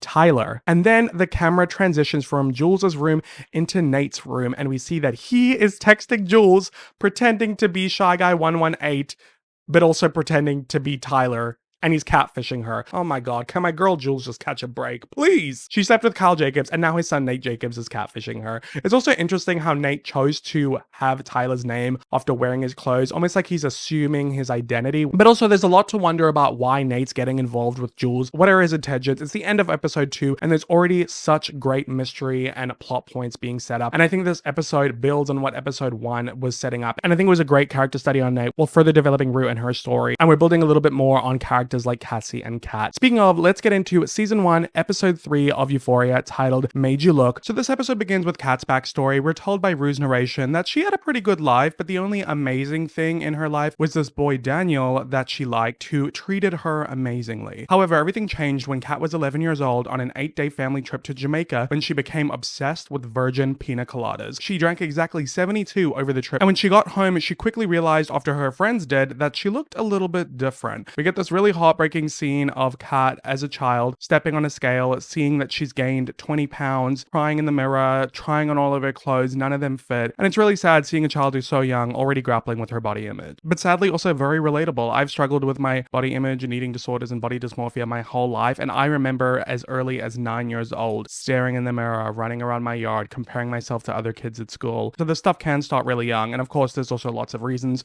why people turn to food for emotional comfort. I myself emotionally ate because of trauma as a child, so we don't know anybody's situation. So this is not a place to judge, but it's just a place to recognize that there are struggles that people have because of their bodies and being in different bodies, and that's been a part of Kat's journey as early as when she was 11 years old. Kat was really nervous to go back to school and for Daniel to see her body, so she put on some oversized sweaters to hide her body, and when she got to school, Daniel didn't say anything, so she thought everything was okay, and he liked her for just who she was and not what she looked like. But that was crushed in 4th period when a girl passed over a note from Daniel in class to Kat saying that he wanted to break up with her. It felt like the end of Kat's world, which is what it feels like when you lose your first love. As she got older though, Kat realized it wasn't really real love, and over the years, Kat stuck with the love and the men that she could rely on, the fictional ones. And this is incredibly relatable. We're not all so lucky in love at a young age, and we can often turn to characters from books, movies, and TV shows to fill that void, which in turn can isolate you and skew your perception on what love in the real world is, and it can make it hard for people to live up to what you see in movies and TV shows. And I remember as a child, and especially a teenager, I watched so many movies and TV shows and read so many books and had this idea of what love was, and that it was like perfect and romantic and idealistic and a dream, when really as I got older I've realized that that's not really the reality. I mean, it feels like that sometimes, especially in the beginning, but real love is complicated. We see footage of Kat staying in her room, eating snacks, watching her comfort shows, and eventually this leads to her writing fan fiction. By the end of her freshman year, Kat became one of the most prolific smut writers on Tumblr. What made her famous was her story, The First Night, a 7,000-word fanfic that was largely credited with starting the Larry Stylinson conspiracy theory that Harry Styles and Louis Tomlinson were secretly gay and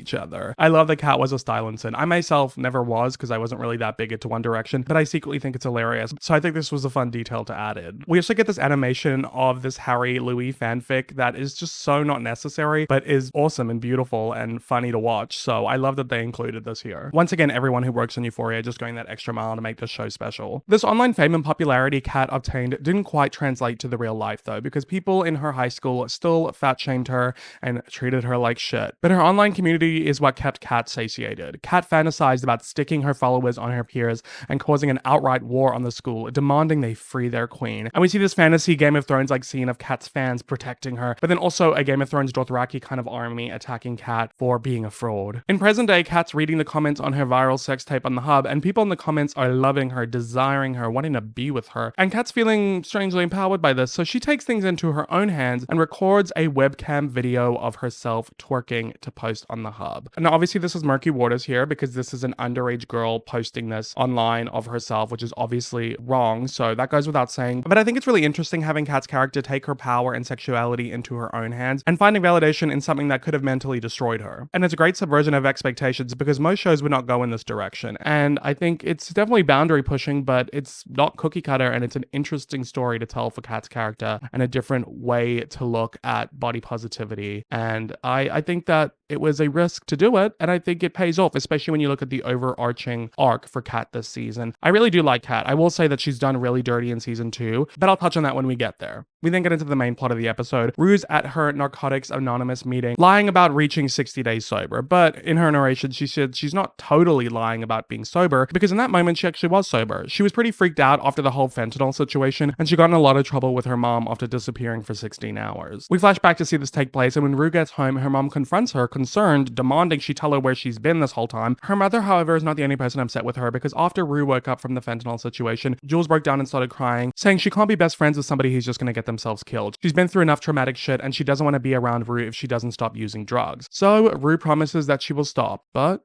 is she lying again? And after this promise, Rue asks Jules for a favor first, and that's of course to give her her drug-free pee that Rue uses to pass her drug test and trick her mom into thinking that she's still sober, which her mom accepts, even though I think she should be suspicious by now, but she just tells her that she's still grounded for disappearing. We get this really cool dollhouse shot, which I love. It just shows how lived in all the sets look on this show. Shout out to the set designers. So anyways, whether it's that she doesn't want to traumatize her mother or sister anymore, or that Jules threatened to not be friends with her if she didn't become sober, or just being scared shitless by the whole fentanyl mouse situation, Rue's finally on the path to actually stay sober. We see the rest of her testimony where she talks about waking up from her coma after her OD and how she feels like she owes it to her mother and sister and everyone else she loves to change. But the hardest part is feeling like she owes it to herself to get better. And speaking from my own personal experience of people in my life who've struggled with addiction, that's the hard part about it, is you can want to get better for your family, but unless you really want to do it for yourself, the possibilities of you staying clean is a lot harder. You have to reach a point where you want to make a change for yourself and where you love yourself enough to change your path. Rue tells us that she's had a weird couple of days and she didn't know it at the time, but Jules was actually falling in love. We get this amazing montage of Jules texting Nate, who's posing as Tyler, aka Shy Guy 118. The scene split down the middle and we see Jules and Nate go about their life, messaging each other constantly throughout their days and nights. There's so much to look at in the montage, and a lot of it mirrors the hyper-femininity of Jules and the hyper-masculinity of Nate. And there's one great shot where they line up Jules and Nate's face along the split screen, which I just love because Jules's femininity is such a big part of her identity and her journey throughout this season,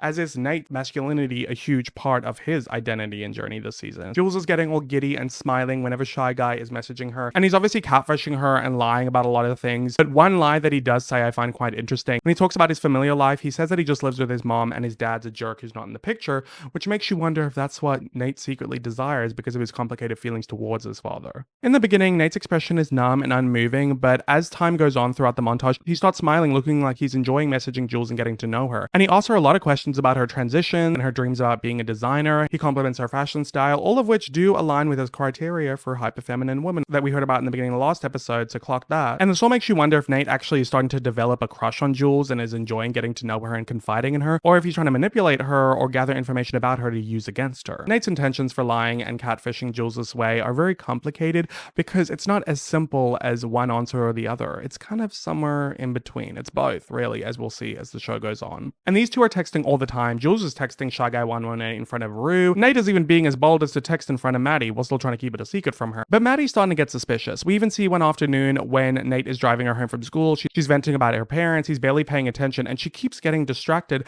by his phone that is next to him buzzing nonstop. And eventually she's like, "You're gonna get that?" And he's like, "Oh no, it's just my dad." And she's like, "Oh, you're gonna respond? Your phone's been going off nonstop today." And he's like, no, I'll get back to him later. But then he grabs the phone and hides it under his thigh so she can't see the screen. Very suspicious behavior. As Jules is walking home from Rue, she's talking about how much she likes Tyler, and Rue's ragging on him, saying there's an F-boy name and he goes to a private school, so he's probably a douche. And Jules is like, "Whatever, Rue, you're just jealous." But Rue gets pissed off by this and claims in her narration that she's not jealous. Which, girl, come on, you're lying to yourself. You are jealous. We then check back in with Kat, who checks on her twerking video on the hub, and it doesn't really get that many views, but she does get a comment from some guy asking for feet pics. She thinks it's gross at first, but then clicks on his profile and falls down a bit of a rabbit hole of kink videos of girls shaming guys or humiliating them, because that's something that some men are into. You know, no judgment, I'm not gonna yuck your yum, and Kat does seem a little intrigued by it, so she starts practicing taking pics of her feet. At school the next day, Kat's bonding with the lunch lady about her grapefruit diet, and she doesn't have enough money to pay for her grapefruit, so Ethan, who happens to be in the line, comes over and pays for the rest of it and offers to get her some actual food, but the lunch lady's like, "Don't tempt her. It's a very fun, sweet scene, and also an indication that at this point, Kat hasn't reached her empowerment stage. She's still trying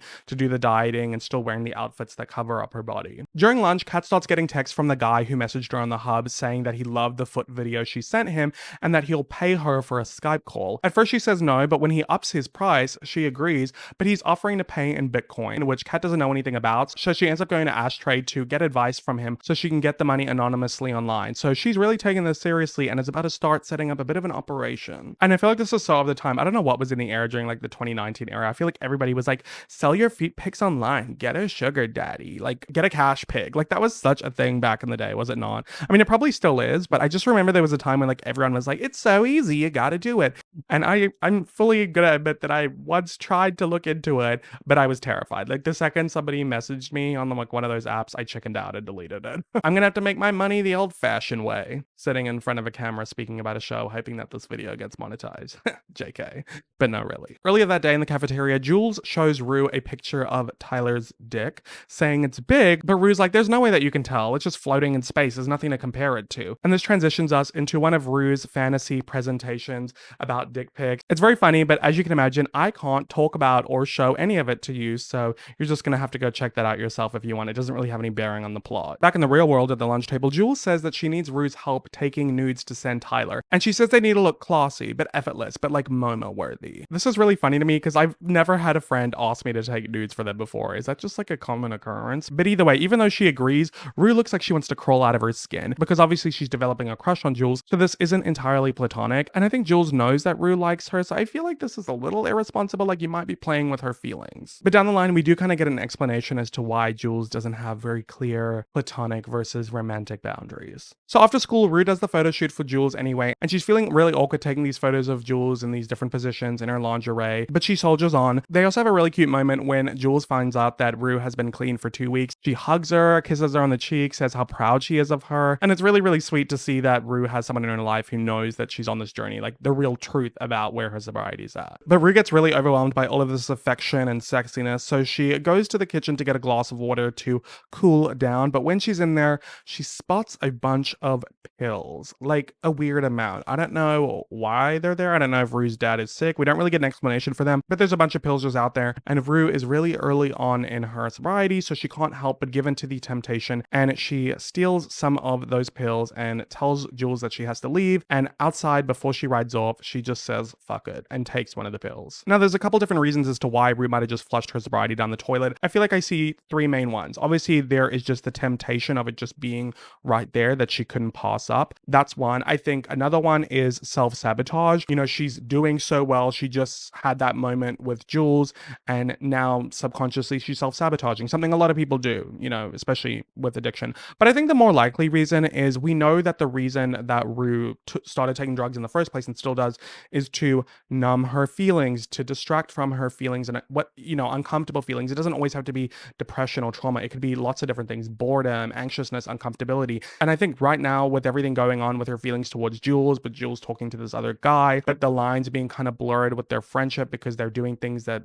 most friends don't really do together, I think Rue is just overwhelmed with all these feelings and just decides to say fuck it and take the drugs, because it's a lot easier to do that than to sit with the uneasiness and the anxiety and the uncomfortableness. But after being sober for 2 weeks, Rue does relapse, and to make matters worse, after getting high, Rue rides off to her next AA meeting, and we hone in on Ali, played by Coleman Domingo, who we saw in one of the previous episodes, and he's watching her share suspiciously, and after the meeting, he talks to her outside before she leaves and clocks her for being high and lying about being sober in front of a whole room filled with addicts. Rue tries to play this off like, I don't know what you're talking about, but he recalls what she said at the previous meeting and uses it back against her, and asks her if she ever thinks about how her actions have affected her mom and sister, specifically honing in on the trauma this might have caused Gia, and how at 13 years old, finding your sister overdose would make it difficult to get close to people moving forward, living in constant fear at any moment that she might lose everything. This obviously strikes a chord with Rue because what she put Gia through haunts her, but she still tries to brush him off because he's giving her the hard truths that she doesn't want to hear. Ali just tells her, let me know when you're done trying to kill yourself, then maybe we could go out for pancakes or something. So he's trying to be her sponsor, and he also does act as a mirror for Rue and for what the other side side of addiction looks like, sobriety. But Rue gets home from the meeting, showing her mom her 60-day chip and lying about being 60 days sober. And she goes to hang out with her sister. Back with Kat, she's getting ready for her first cam sesh, a Skype call with this mysterious guy she met on the hub, and she puts on a mask and becomes her new identity, Kitten Queen. She starts chatting with the guy in the beginning. She's a little nervous, he's acting a little awkward. He starts complimenting her. She gotta be one of the most beautiful creatures I've ever seen. Yeah, I don't know about that. And he whips out his dick, which is quite small, and she laughs and feels bad about laughing at first, but then she realizes that he likes it. He's into this humiliation kink and he wants her to insult him, so No woman would ever you because you're a big, disgusting piece of shit. I am. she thinks it's hilarious, but also she's like, damn, I get paid to do this. This is the life. This is fun. It's a very funny scene. Obviously, you have to suspend your disbelief because at the root of it, it's wrong and inappropriate and she should not be doing this. And if he knew that she was a minor, which he obviously doesn't, we can assume that he shouldn't be doing this. This is not great. I'm not trying to say that I endorse underage people doing this. I'm vehemently against it. So you do anything I tell you? Queen, I do anything you want. Why? Because you're big and beautiful and powerful, and I want you to take complete control of me. But this is the beginning of Kat's dominatrix or humiliatrix journey, whatever you want to call it. This man becomes her first cash pig and starts sending her Bitcoin money whenever she finds him for touching himself. She does keep this hidden from everyone, including her friends. This transitions us into Kat texting this guy while at Cassie's house. Like, she's like asking who she's talking to, and she's like, no one. So she's very much keeping this on the DL. So the reason we're in Cassie's room is because everyone's helping her get ready for her weekend away with McKay. She's going up to his college for the weekend, and all of her friends are excited, but her mom is terrified, telling them to be careful and begging Cassie not to get pregnant. Hopefully that's not foreshadowing. Later that night, we go to Nate's bedroom where he is having sex with Maddy the same way we saw him doing in the previous episode, thrusting into her from behind. No romance, no sensuality in it, doing it exactly like his daddy does. Nate goes to have a shower after sex, like he always does, almost like he's trying to clean off what he did, like he's got shame attached to sex. Obviously, from what we know, his dad does this too, so possibly learned behavior. But while he's in the shower, this gives Maddy the opportunity to go through his phone. And of course, she knows the password. And obviously, this says a lot about their relationship because she doesn't hesitate to go through his phone. And she knows his password, not because I think that they have this trusting relationship, but because she's somehow found out a way to do it. Because she needs to do this on the regular because there isn't trust in their relationship. And I guess Nate's just too dumb or naive to have found out she's found out his password. And honestly, Maddy's justified for doing this because after she goes through all of Nate's messaging apps and whatever else, she finds the smoking gun. In his photo camera roll, she finds dozens and dozens of dick pics that are not just Nate's dick pic because they're all different dicks of different shapes and different sizes and different colors. So she is obviously really confused and shocked by this. And we know that Nate met Jules on a date hookup app and sent her a dick pic while catfishing as Tyler, and obviously he wasn't going to send his own. So we could assume that maybe he was talking to guys on the app to get a dick pic to send to Jules catfishing as Tyler. But A, he could have Googled that, and B, if he wanted to do that, he would just need one. Why does he have dozens? Like, it just doesn't make sense other than the fact that Nate has some curiosities. There, I said it. Why else would he need dozens of dick pics in his phone? There's so many questions surrounding Nate's intentions, and these dick pics plague the rest of the season. But Maddy quickly makes up an excuse to leave and gets the hell out of there while Nate's in the shower. We check back in with Cassie. McKay has taken her to some disgusting college frat party where he's a pledge going through his initiations, aka hazing. First up, the pledges have to chug a can of beer, and the last one to finish gets stripped naked. McKay's close to coming last, and Cassie looks super worried, like he needs to prove his masculinity or something, or maybe just because it would be embarrassing to be stripped naked in front of all these people. But he quickly pulls through and is the second last, so some other guy gets embarrassed instead. Then the pledges have to drink a glass of water with a live goldfish in it. He doesn't want to do it because this is crazy, but then Cassie comes over and drinks a glass with the goldfish in it in solidarity. I don't know, girl, no man is worth this, because he's so impressed and turned on by this that he swallows a goldfish too, and the two start dirty dancing with each other. They're getting hot and heavy, and then they take things to a private bathroom where they have sex, and McKay tells Cassie that he loves her. So romantic.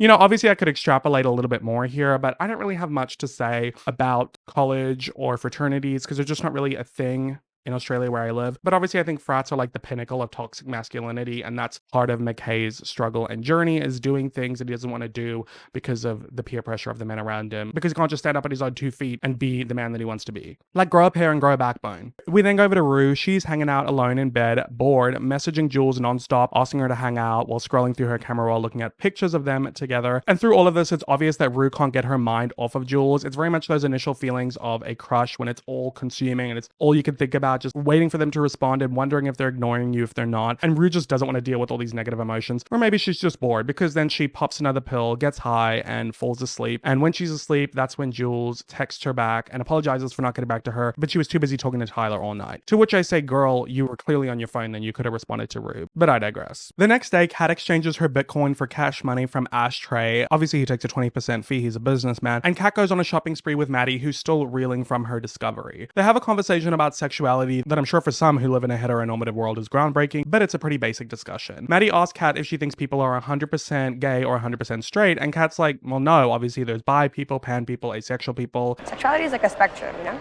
Yeah, totally. Why? I don't know. Maddy's obviously feeling confused about Nate because of the pictures, and also insecure, wondering if he's still into her. Like, she's looking for some sort of explanation or reassurance, and she asks Kat if she thinks that straight guys would watch gay porn, and Kat's like, well, not if they're straight. You just said it's a spectrum. And she's like, wait, is this about Nate? And Maddy's like, of course not. But then she makes Kat promise to keep a secret and presumably whispers in her ear what she found in Nate's phone. So Kat then goes to try on some new, more edgier clothes at some store, and she has the hots for the attendant, and she has this fantasy of herself hooking up with him in the change room, but in reality, he just tells her that they're closing, so she leaves. But she ends up buying the clothes another time, because we see her put on her new look and strut her stuff around the school, feeling sexy, edgy, and confident. I'm feeling sexy and free. It's a little cringy. It is. It's kind of like when you're like a kid and you're like looking out the window, listening to music on a drive, feeling like you're in a music video, but like when you're feeling like a badass. But honestly, I'm still like that. A bomb song and a bomb outfit is going to make you feel like the shit. And the only reason I'm able to have the confidence to walk into the gym most of the time is because I put on Britney Spears' Piece of Me or Gimme More. And Kat's turning heads in the hallways, but this time it's for a different reason, and this time she seems to be enjoying it. When she sits down in class, Ethan clocks that she looks really different, and as Kat so eloquently puts it, yeah,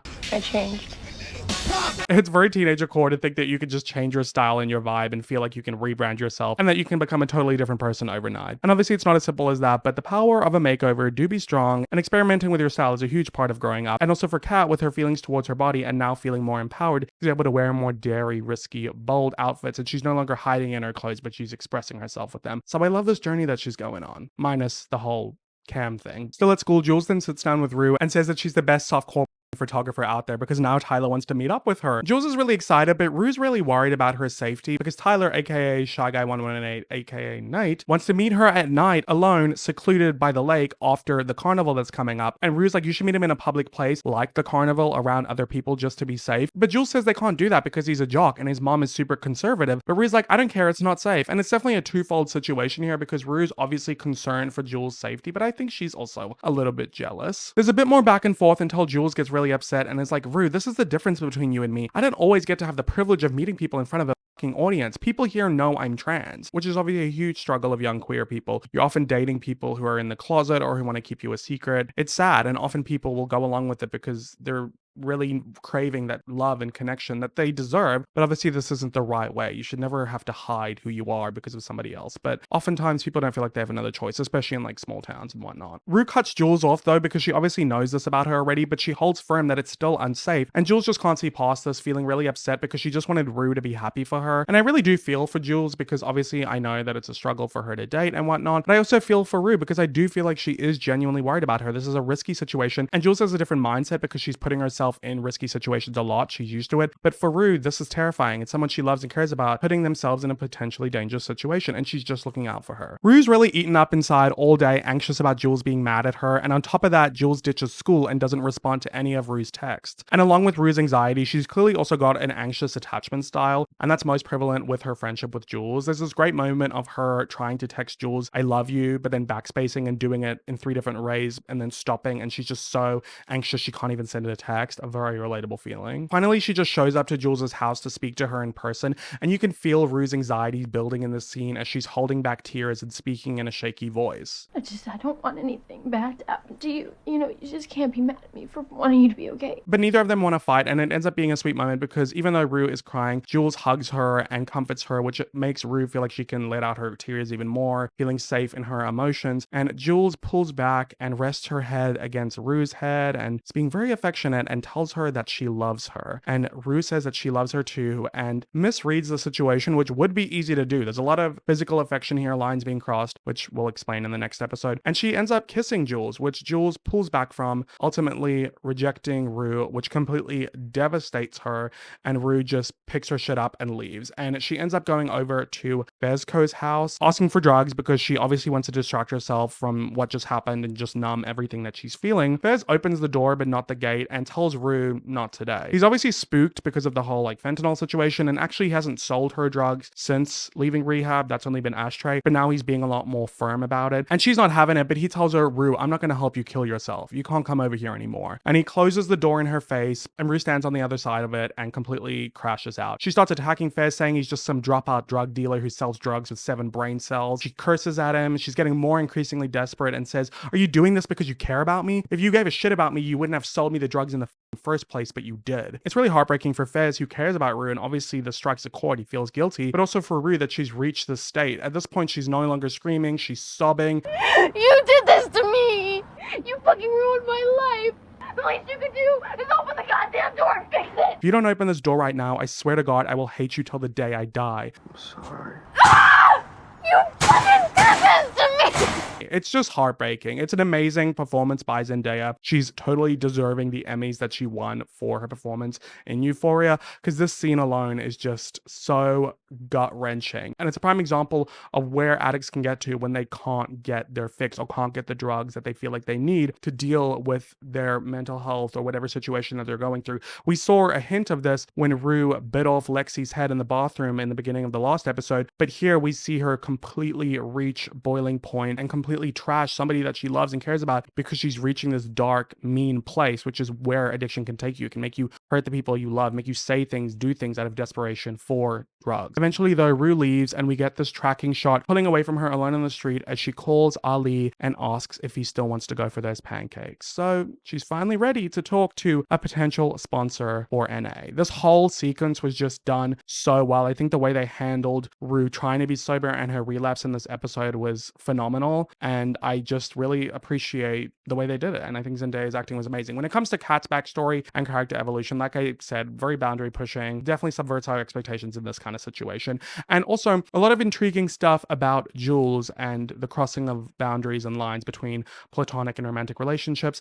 And now's the perfect time to get into that discussion as we get into the next episode and our final episode for this video. Season 1, episode 4 of Euphoria, titled Shook Ones Part 2. So this episode's backstory is about Jules, and we get to see a little bit more about what happened with her mother. When she was 11 years old, her mother took her on a trip to visit a psychologist who then gave her a tour of a psych ward where Jules saw some pretty disturbing individuals. There's a particular focus on this guy who flashes Jules, and this scene does feel a little bit slapstick, like it's not really being taken seriously or like it's a mockery of a psych ward or something. And I just think the way they handled this part of it was a little goofy and unnecessary, but I digress. Freaked out by everything that's going on, Jules is like, okay, I think I'll go now. But then she sees her mother on the other side of the locked door, and she realizes that she's been tricked into being admitted into a psych ward against her will. And she runs to the door where her mom is and bangs on it, begging her not to leave her. And it's just really heartbreaking to see young Jules be abandoned like this. So Rue's narration tells us that the reason Jules was there is because she suffered with self-harm and depression, but you can't help but wonder with the way that Jules' mom looks at her that it might have something to do with her gender expression. And all around, Jules' mother just doesn't seem like a very supportive parent. We see this scene where Jules feels like she's choking because she's having anxiety and she's misreading it, and her mother is just judging her. Meanwhile, her father is there to comfort her. Rue's narration says that Jules hated herself and her life because when you hate your brain and your body, it's hard to enjoy the rest. And we also get a scene of young Jules looking in the mirror, staring at her body, and there's overlays of the different parts of her body that she hates, which is like almost all of it. And obviously this touches on gender dysphoria that trans children experience, but it's also really relatable if you've struggled with your body image or body dysmorphia from a young age. So because of all of Jules's internal struggles, she developed some unhealthy coping mechanisms like self-harm, which is what landed her up in the psych ward. We get this scene where the nurse in the unit leaves Jules a can of soda, which he shouldn't have done, but, you know, I guess he trusted her. Very silly mistake, because Jules then breaks the can and uses it to cut her wrists. It's a very disturbing, confronting scene, seeing her standing in the hallway and blood dripping from her wrists. And yeah, it's a lot.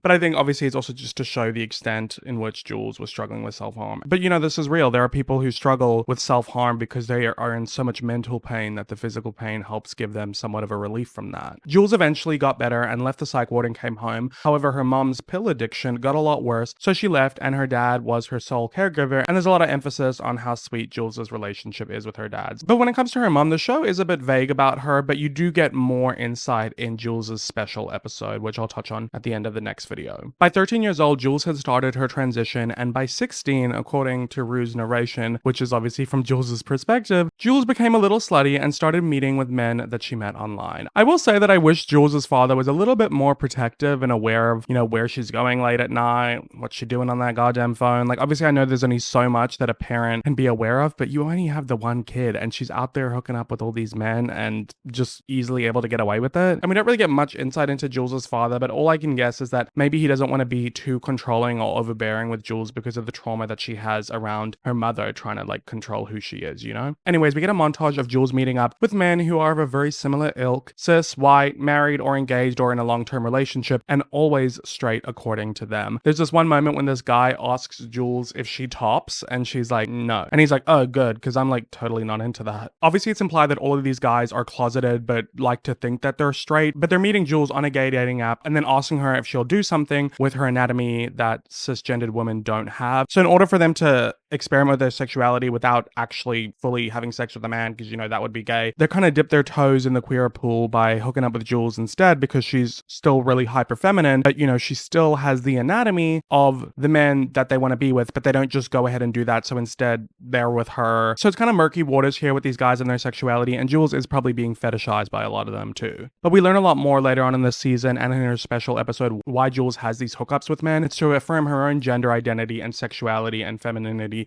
and this is just what works for her. Over a montage of Jules's various hookups with these DL guys, Rue says that some of them were sweet, some of them were weird, and a few were aggressive. And this is where we see the scene of Jules sleeping with Cal again, where he was thrusting into her and pushing her face into the mattress really aggressively. And we hone in on Jules's face in the mattress while she's in pain. And Rue says that when she was in these situations, Jules would imagine that she wasn't really herself and this wasn't really her life. So that's what Jules was doing in that moment with Cal. And she's in these situations that go bad, is she just dissociates. Rue says that Jules felt like her body never really belonged to her in the first place anyways, which is so sad that she has that disconnect with her own body, but makes a lot of sense given her gender dysphoria, her self-harm, her abandonment from her mother, and lack of control by being trapped in the psych ward against her will. Jules, through Rue's voice, says that Rue is her best friend, and although she had never really been in a relationship or even in love before, she imagined spending the rest of her life with her, how they'd live together in some shitty New York apartment and maybe date other people, but always sleep in the same bed. She even said it to her once, which was probably a mistake for a lot of reasons, obviously referencing when Jules gave Rue mixed signals and then Rue kissed her, and then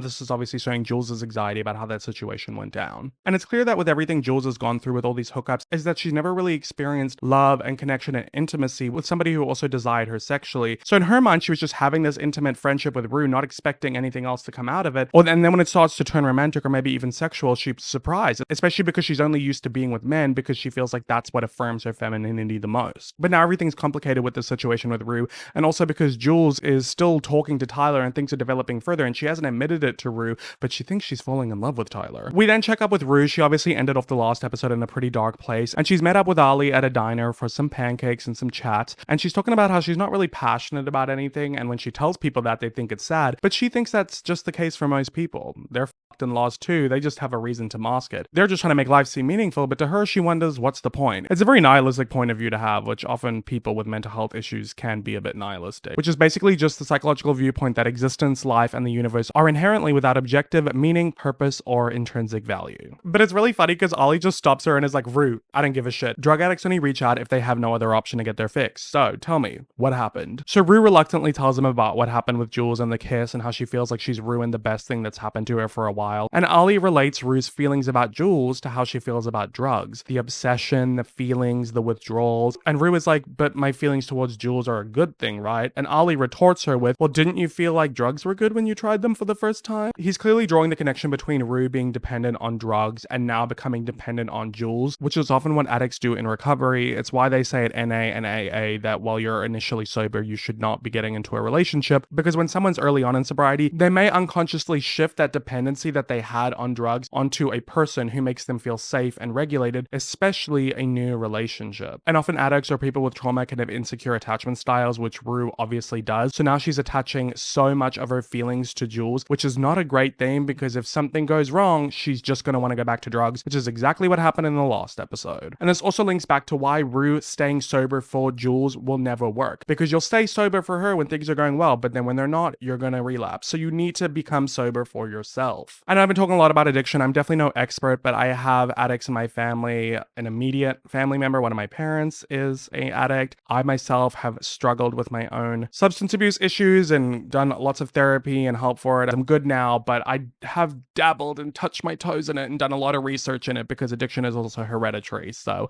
I'm trying to get through this life unscathed. It's been a couple bumps in the road, but we're doing okay for now. So I'm not sucking all this info out of my ass, just know that. Anyway, we got the heaviness out of the way. It's time to get into the fun part of the episode, because we get this amazing transition where Ollie says, didn't drugs make you feel good the first time you tried it? And we then cut to Fez and Ashtray hiding drugs in a food truck, and when they open a serving window, we are at the carnival. Yes, this is the famous Euphoria carnival episode, one of my favorite episodes of the show. This episode is so fun to watch. It's gorgeous. The carnival is loud, bright, colorful, and bustling, and this is where we're going to be spending the bulk of the episode. It's visually stunning. This fun, kooky carnival labyrinth music in the background that scores the entire sequence.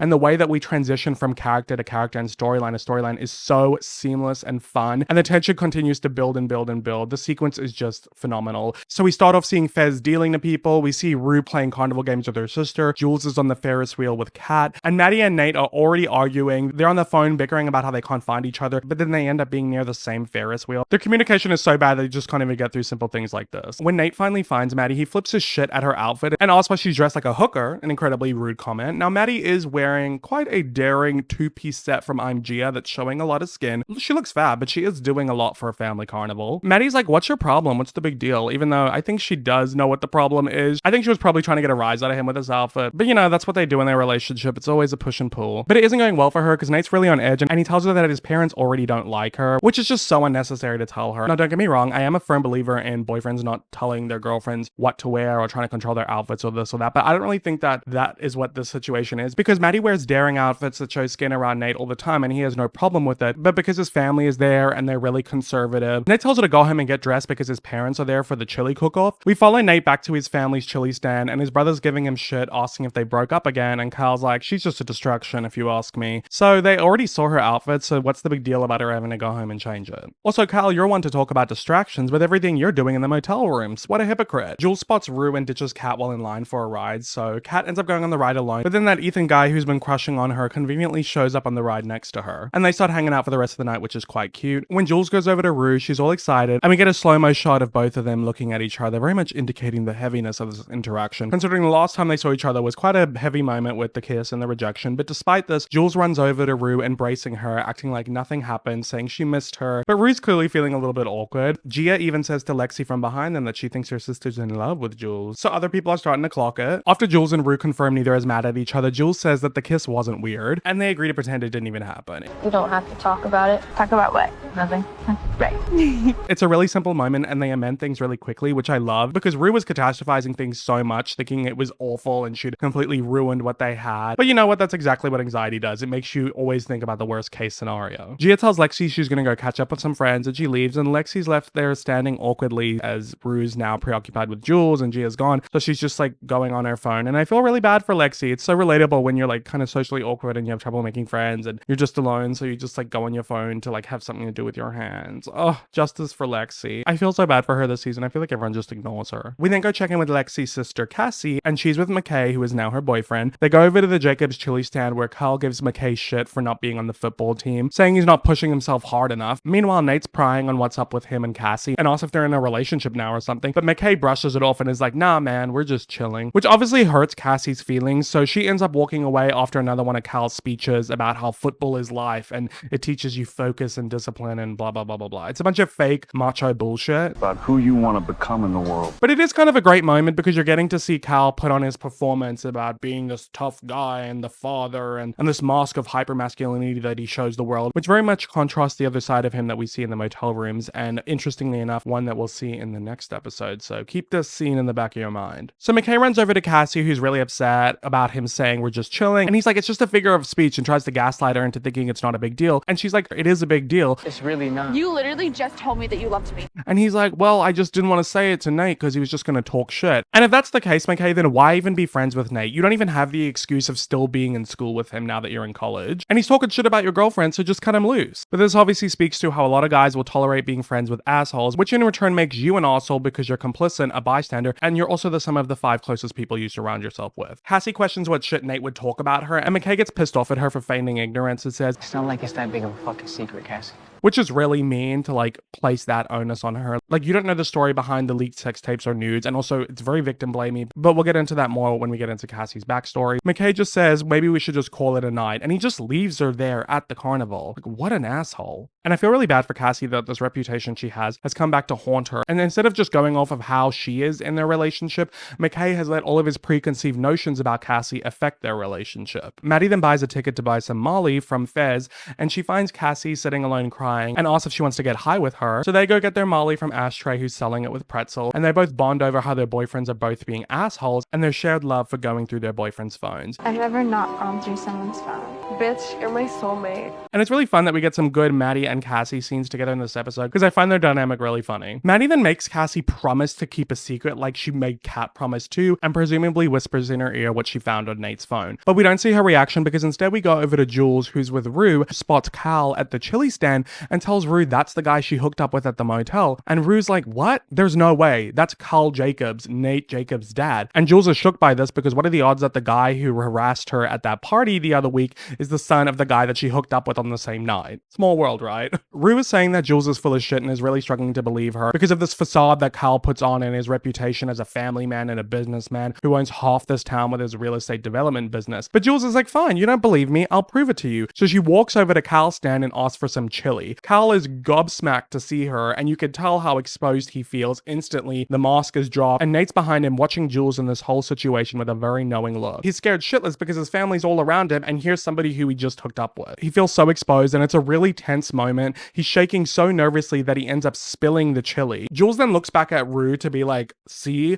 I told you so. And then Cal follows her eyeline and then makes eye contact with Rue, and then Rue gets spooked and walks off. And then Jules grabs the chili from Cal's wife and just leaves. Nate's brother's like, who was that girl? And Nate's like, Jules, she's a junior. And his brother's like, that's some jailbait right there. And then Cal starts freaking out because not only is this the girl that he cheated on his wife with, but she's also a minor. Back with Jules, she's walking with Rue. They're both panicking. Jules is regretting doing that, saying it was the meanest thing she's ever done. But honestly, he deserved it. He deserved to be exposed in front of his wife for his cheating. Even though she still doesn't know. And do you think this will be Cal's wake-up call? Highly unlikely. Rue then gets a phone call from her mom because Gia's not answering her phone. So Rue covers for her, saying she's just been going on one of the rides non-stop, so that's why she's not on. But they'll be back by their 10 p.m. curfew. And when Rue hangs up, she seems really worried because she was supposed to be watching her sister. We then see Gia's walking around with this girl who's being a bit of a bad influence, and she's taking her to a more secluded area to meet up with some guys. We catch up with Kat, who's been going on a bunch of rides with Ethan. They're hanging out, having fun, and they're drinking slushies that they spiked with vodka. They're having a blast. Ethan goes to get tickets for the Ferris wheel, while Kat goes to get some more slushies. But when she comes back, she sees him talking to a skinny, pretty blonde girl and just assumes that he's flirting with her. But really, it's a meaningless exchange because the girl works with his sister and is like, can you just get her to call me so she can cover my shift? But Kat just assumes that he's flirting with her because of her insecurities, and she drops the slushies and walks away. And when Ethan turns around, he's like, where'd she go? It's a truly tragic case of misinterpretations, assumptions, and miscommunications because it's really clear that Ethan's into Kat, and as much as Kat's working on her empowerment and she's at her makeover and all this kind of stuff, those insecurities still come to rear their ugly head. And honestly, it's not her fault. It's the society in which she lives in where she's hardwired to think, of course, it'd be more interested in that skinny girl than me. Later on, Kat spots some carnival worker who walks off under one of the rides for a cig and asks if she can bum one. So they're smoking a cig together, and it turns out that he actually used to go to her high school a while ago, and she said she heard some stories about him having a big dick and how he slept with all the girls in his grade basically. And he's like, yeah, the rumors are true. And he asks how old she is, and she doesn't even lie. She tells him honestly she's 16, and he smiles like that titillates him even more. So he's a PDF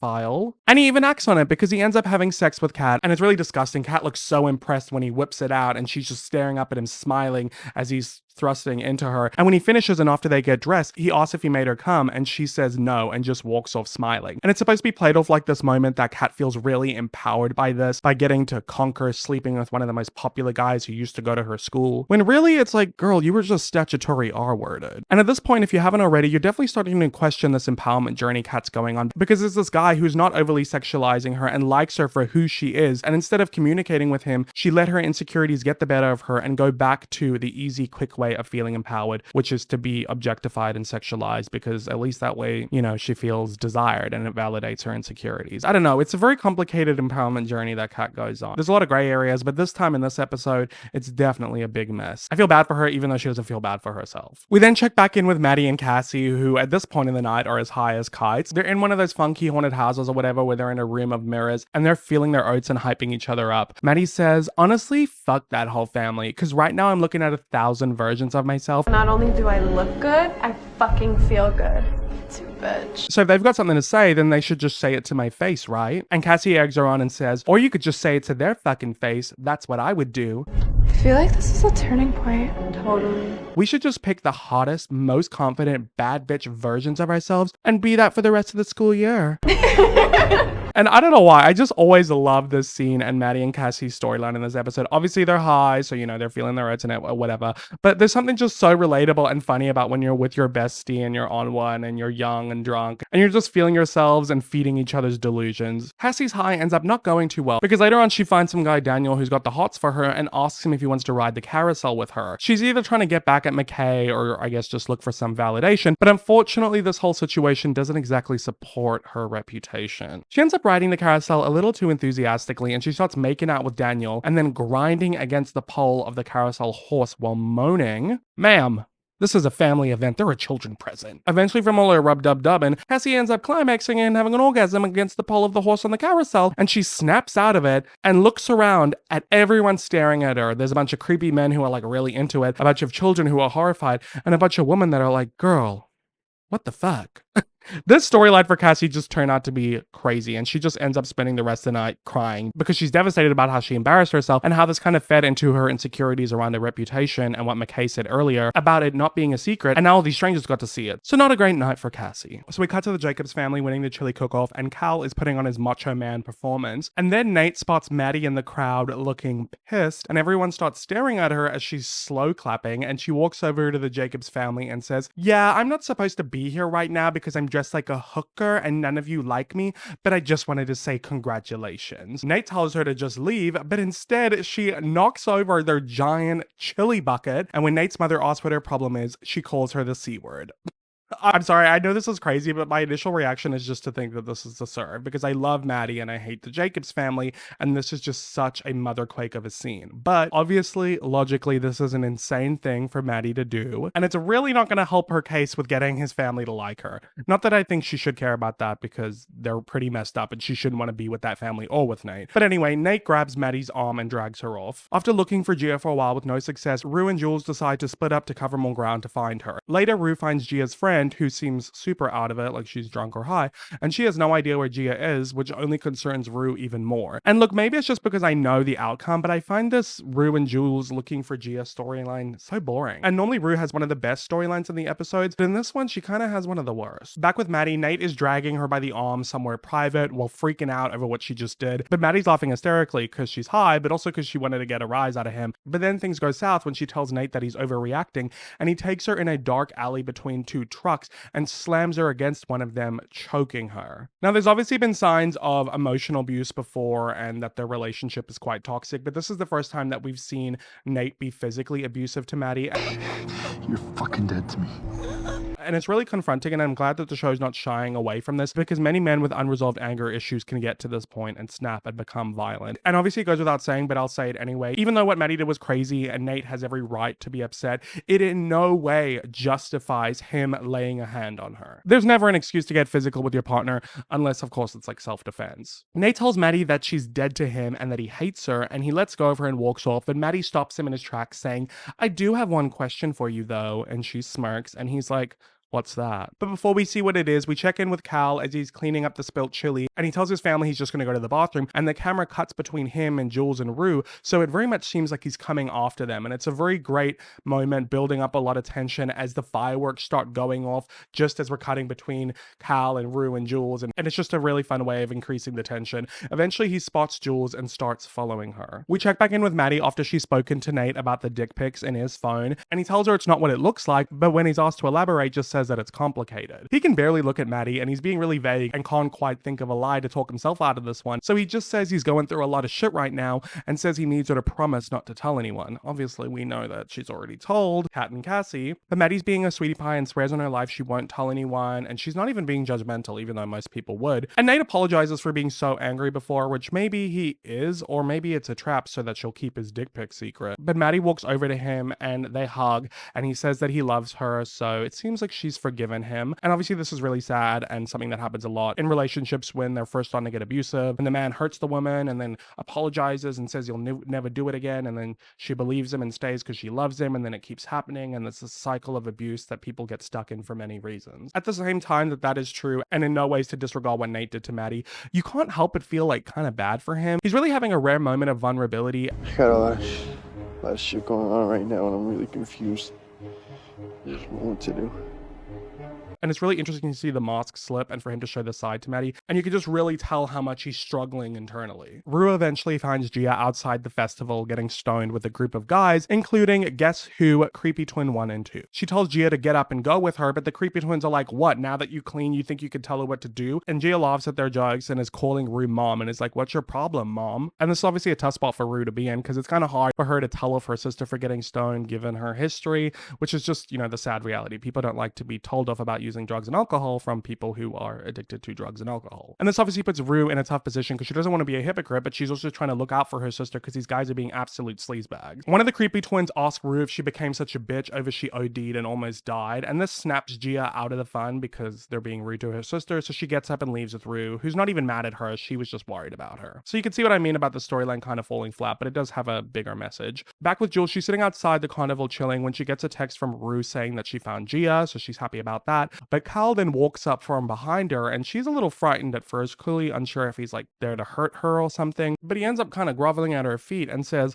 "I know you have the power to ruin my life, but I'm begging you, please don't. I'll do anything you want." If this ever came out, I'd lose everything. I'd lose everything. And once again, even though he's not a nice person and he's done horrible things, same with Jacob Elordi's performance as Nate, Eric Dane's performance here with Cal sells it so well that you feel really bad for him. Here's this man who is so ashamed of himself and so buried in the closet living the secret life that he is so debilitated with fear at any chance of people finding out who he really is. You feel bad for him, but at the same time you're like, no, he did have sex with an underage girl. And then when you find out what he did later on, it gets even worse. Jules assures him that Rue won't tell anyone, and neither will she, and she has no intentions of hurting him, and she apologizes for earlier, and he accepts her apology, shocked by how easy this was, and thanks her and leaves. Jules then gets a text from Shy Guy 118, aka Tyler, aka Nate, asking her to meet up in 30 minutes. Rue walks home with Gia and covers for her when they get home to her mom, and I think this whole experience of Rue worrying about Gia tonight was to give her a small glimpse into all the worry that her mom has experienced with her. It's obviously a small shred of it, but it gives Rue some perspective. Maddy then gets home, and when looking at herself in the mirror, sees that her neck is covered in bruises from when Nate choked her, and while she's alone looking at her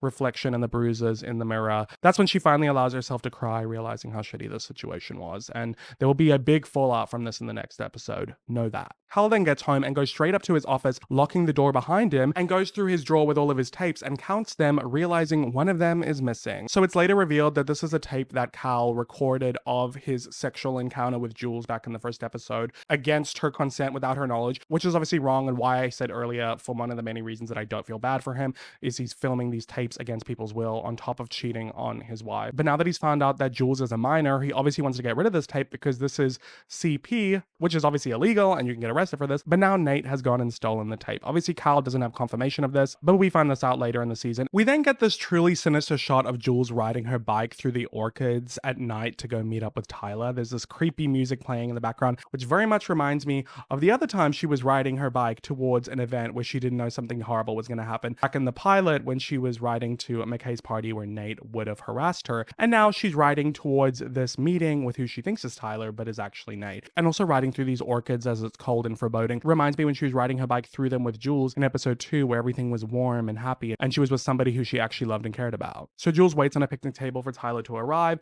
When a truck pulls out in front of her and the headlights shine on her face, she smiles, not realizing who she's about to see. And we even cut back to Rue in her room as she texts Jules wishing her a fun time tonight, while she sits there worried about Jules, and she clearly had every right to be. When Tyler walks out from the shadows into the light, Jules finally gets to see his face, and naturally she is devastated when she sees that it's Nate. She tries to leave, but Nate stops her, grabbing her by the arm a lot more gently than he was grabbing Maddy. And he says, "Stop, I'm not here to hurt you. I know that you have these ideas about me based on the first time that we met, and I understand that, but I'm not the person that you met that night." And this moment actually feels really earnest, like he's trying to show Jules that there's this other side to him, this more real side to him, the one that she's been getting to know, and now he wants her to see that in person, and that other version of him is a mask and not who he really is. But obviously Jules doesn't believe him. He's been lying about everything, and she tells him to let her go, and she walks over to the lake, and he follows her and says, "You know, over the past few weeks, I've spent every moment of every day getting to know you. At night, I fall asleep to you, and in the morning, I wake up to you." I kind of feel closer to you than I do to anyone in the whole world. Nate starts choking up, like he's nervous and scared, like it's difficult to get these words out, and like he's holding in tears, and all of this just makes it feel so real. And I honestly think in this moment, he is being real. I think Nate's being vulnerable like he was earlier with Maddy, and we're getting to see behind the mask of toxic masculinity. Jules is crying, taking this all in, but ultimately says, I don't trust you, Nate. And you can see on Nate's face that he's disappointed. He swallows his feelings and puts the metaphorical mask back on and packs away his vulnerability. It very much links back to the speech that his father gave him when he was 11 in the flashback in episode 2 about how he shouldn't show people his vulnerabilities because they will perceive it as weaknesses and exploit it. So Nate turns on Jules, saying he doesn't trust her either, and walks towards her as she backs up as far as she can go without falling into the lake. He's really cornered her. He wipes away her tears and holds her face gently and kisses her. I guess maybe to throw her off the scent, but also because I do think he knew that this was his only chance to kiss her, and he wanted to, because I think through all this he did develop feelings for Jules, but now that it didn't go the way that he hoped, he's going back into calculated, angry Nate mode. He tells Jules to open her mouth, and he sticks his finger in it, just like his dad did, signaling to her that he knows what she did with him, but also signaling to us, the audience, that he watched the tape, confirming that he's the one who stole the tape, which is really twisted and really interesting because it makes you wonder, since he first discovered his dad's tape when he was 11 years old, has Nate been watching them this whole time? Because what other reason would he have to have looked at the tape? How else would he have known that Jules had slept with his dad? And that also confirms why at the chili stand, he was looking at Jules like he knew what was going on between her and his dad. Obviously, Jules doesn't know all of this and maybe doesn't put it all together, like she doesn't know about the tape. So she's just really freaked out and weirded out. So she tells him to stop and shoves him off of her. At this point, Nate's fully back to his calculated, angry, awful self. The Nate Jules thought him to be and how he presents himself to the world. He loses any sweetness or vulnerability that he had into the beginning of the scene, and he goes into this attack mode, even though he keeps really cool, calm, and collected, like he was with Tyler. He says, "God, you are so broken inside. And that's precisely why I don't trust you, because you're so broken you don't even trust yourself. And that's scary, not just for you, but for me and for my entire family." So this is also about protecting his family, aka his dad, and his dad's secrets. And he says to Jules, "You're going to want to listen to this. Over the last 3 weeks, you have knowingly produced and distributed child pornography, including obscene images that were taken on school property. I've compiled all these photos along with an IP address and account that's linked to your name. And I don't know if you're familiar with child pornography laws in the state, but they apply to minors just as they apply to adults." And I googled this, and in the state of California where the show is set, this is actually true. Although the law will be more lenient on minors, but it's definitely enough to scare Jules. And this whole speech from Nate feels very rehearsed, very calculated. Like I said, much like when he attacked Tyler in episode 2 and threatened him with legal action, putting him in a corner where he felt trapped and controlled. He's doing that again with Jules, which is just amazing how so many scenes build on each other and you get so much payoff in this show. The writing in moments like this is just amazing. Jules says she sent it to him though, and he says, no, you sent it to the account of a person who doesn't exist. And I mean, anyone can send an anonymous report about child pornography, right? So he's obviously covered his ass with that fake account, and he probably deleted it right before he stepped out of his truck. He's covered all of his bases here. Evil genius. Jules says, well, then I'll just tell them everything. And Nate's like, you could do that, but here's what would definitely happen. You'd end up on a sex offenders list. It means no more college. It's going to be very difficult for you to find a job. And everywhere you go for the rest of your life, you'll be harassed and treated like an animal. You deserve better than that. Because I know you. You're kind, you're smart, you're generous, you have a big heart. You deserve whatever it is that you want in this world. So keep your head down, keep your mouth shut. Don't try to ruin my life, and I won't have to ruin yours. This man is insane. At least Cal had a somewhat respectful conversation with Jules. Meanwhile, Nate resorted to extortion, entrapment, and blackmailing. So after the past couple episodes where you'd be wondering what Nate's intentions were for catfishing Jules, now we have the answers. I mean, the show doesn't spoon feed it to you. I'm making my own inferences here based on different stuff that has happened over the past 4 episodes.